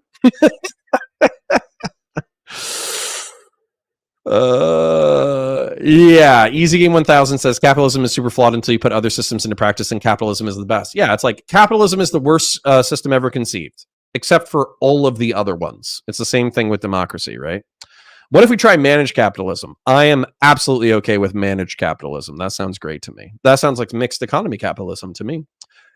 No money, no state, no political party. Yeah, I don't think that's ever going to happen. Also, Star Trek has largely ended scarcity. So you have to come up with all sorts of technological innovations in order to reach that level of society. Jimmy Bean says, wait till the left realizes communism will force slavery back into existence. I'm not counting on shit. I'm counting on a bunch of fucking college kids being Marxist-Leninists and advocating for a shitload of violence. And then the first time they get a real taste of violence, I'm expecting them to shit their pants and not be able to deal with it. That's what I'm expecting. By the way, same thing with fucking pussy-ass fucking Tim Pool. I'm not trying to be too rude to that motherfucker, considering we might talk one day. But at the same time, he's like, civil war, civil war, civil war, civil war. And it's like, bro, you wouldn't last fucking 10 goddamn seconds in that fucking shit. Shut the fuck up. Stop encouraging it, you stupid dipshit. Anyways, Bud123 says, Patriot Front idiots put up their propaganda stickers on building signs at my alma mater. I saw the stickers they put on building signs on a Sunday. Might be a Georgia thing. Yeah, I think they just, because they march and they wear khakis and they wear polos and they cover their faces and they have sunglasses and all that kind of shit. A lot of people suspect them of either being federal agents because they seem like they have some kind of paramilitary training, or they are deeply, deeply infiltrated by federal agents. Either way. All these subscription services make me think publicly traded companies were a mistake. Or are they active in Georgia? True. They all want us to do the violence for them. It's true. Okay. Yeah, sure. Giddy 36. Eliminate scarcity, and then we'll implement communism, okay? You work on eliminating scarcity. Let me know when you get it done. But I am going to say, we got cool projects coming up. I appreciate the 50 to 60 of you who hung out with me for a majority of the night. Nick, 2 dicks for you can go eat my whole fucking ass. I wish y'all a beautiful fucking evening. For the people who do not have a partner and do not have children, but they want a partner or they want kids, I'll say a little prayer for you. I'll say a little wish for you. I hope you find the woman or man of your dreams, and I hope you have beautiful fucking children with them, and I hope you look them in the eyes every day and you're like, damn, Connor had faith that this was going to work out for me, and now here I am holding my beautiful child. I'm going to go become a $50 a month Patreon subscriber to Counterpoints because technically he is responsible for creating my family. And you're welcome, future you. RC Airmasalt says, how's the progress on your videos going? Hope you stay healthy and are looking after yourself because your vids are great. No, thank you kindly, RC. This past week we missed just because of the Brianna Wu drama. We'll get back into it. We'll do the last Hammer and Bolter this week. Like I said, we'll be moving into the extended universe after that. When it comes to politics, the essays, if you haven't checked out the essay, go ahead and do it on the Counterpoints channel. There is an essay in there that I released recently. It's actually about the lore of the universe, and I think it's excellent. And it's like a 900 sub channel, and it got 1,500 views, so it was pretty good. All right, Humpty, thank you for the stream. You're welcome. We're all gonna make it, bros. True. All right, parasocial love to you and yours. Have a beautiful night. Bye for now.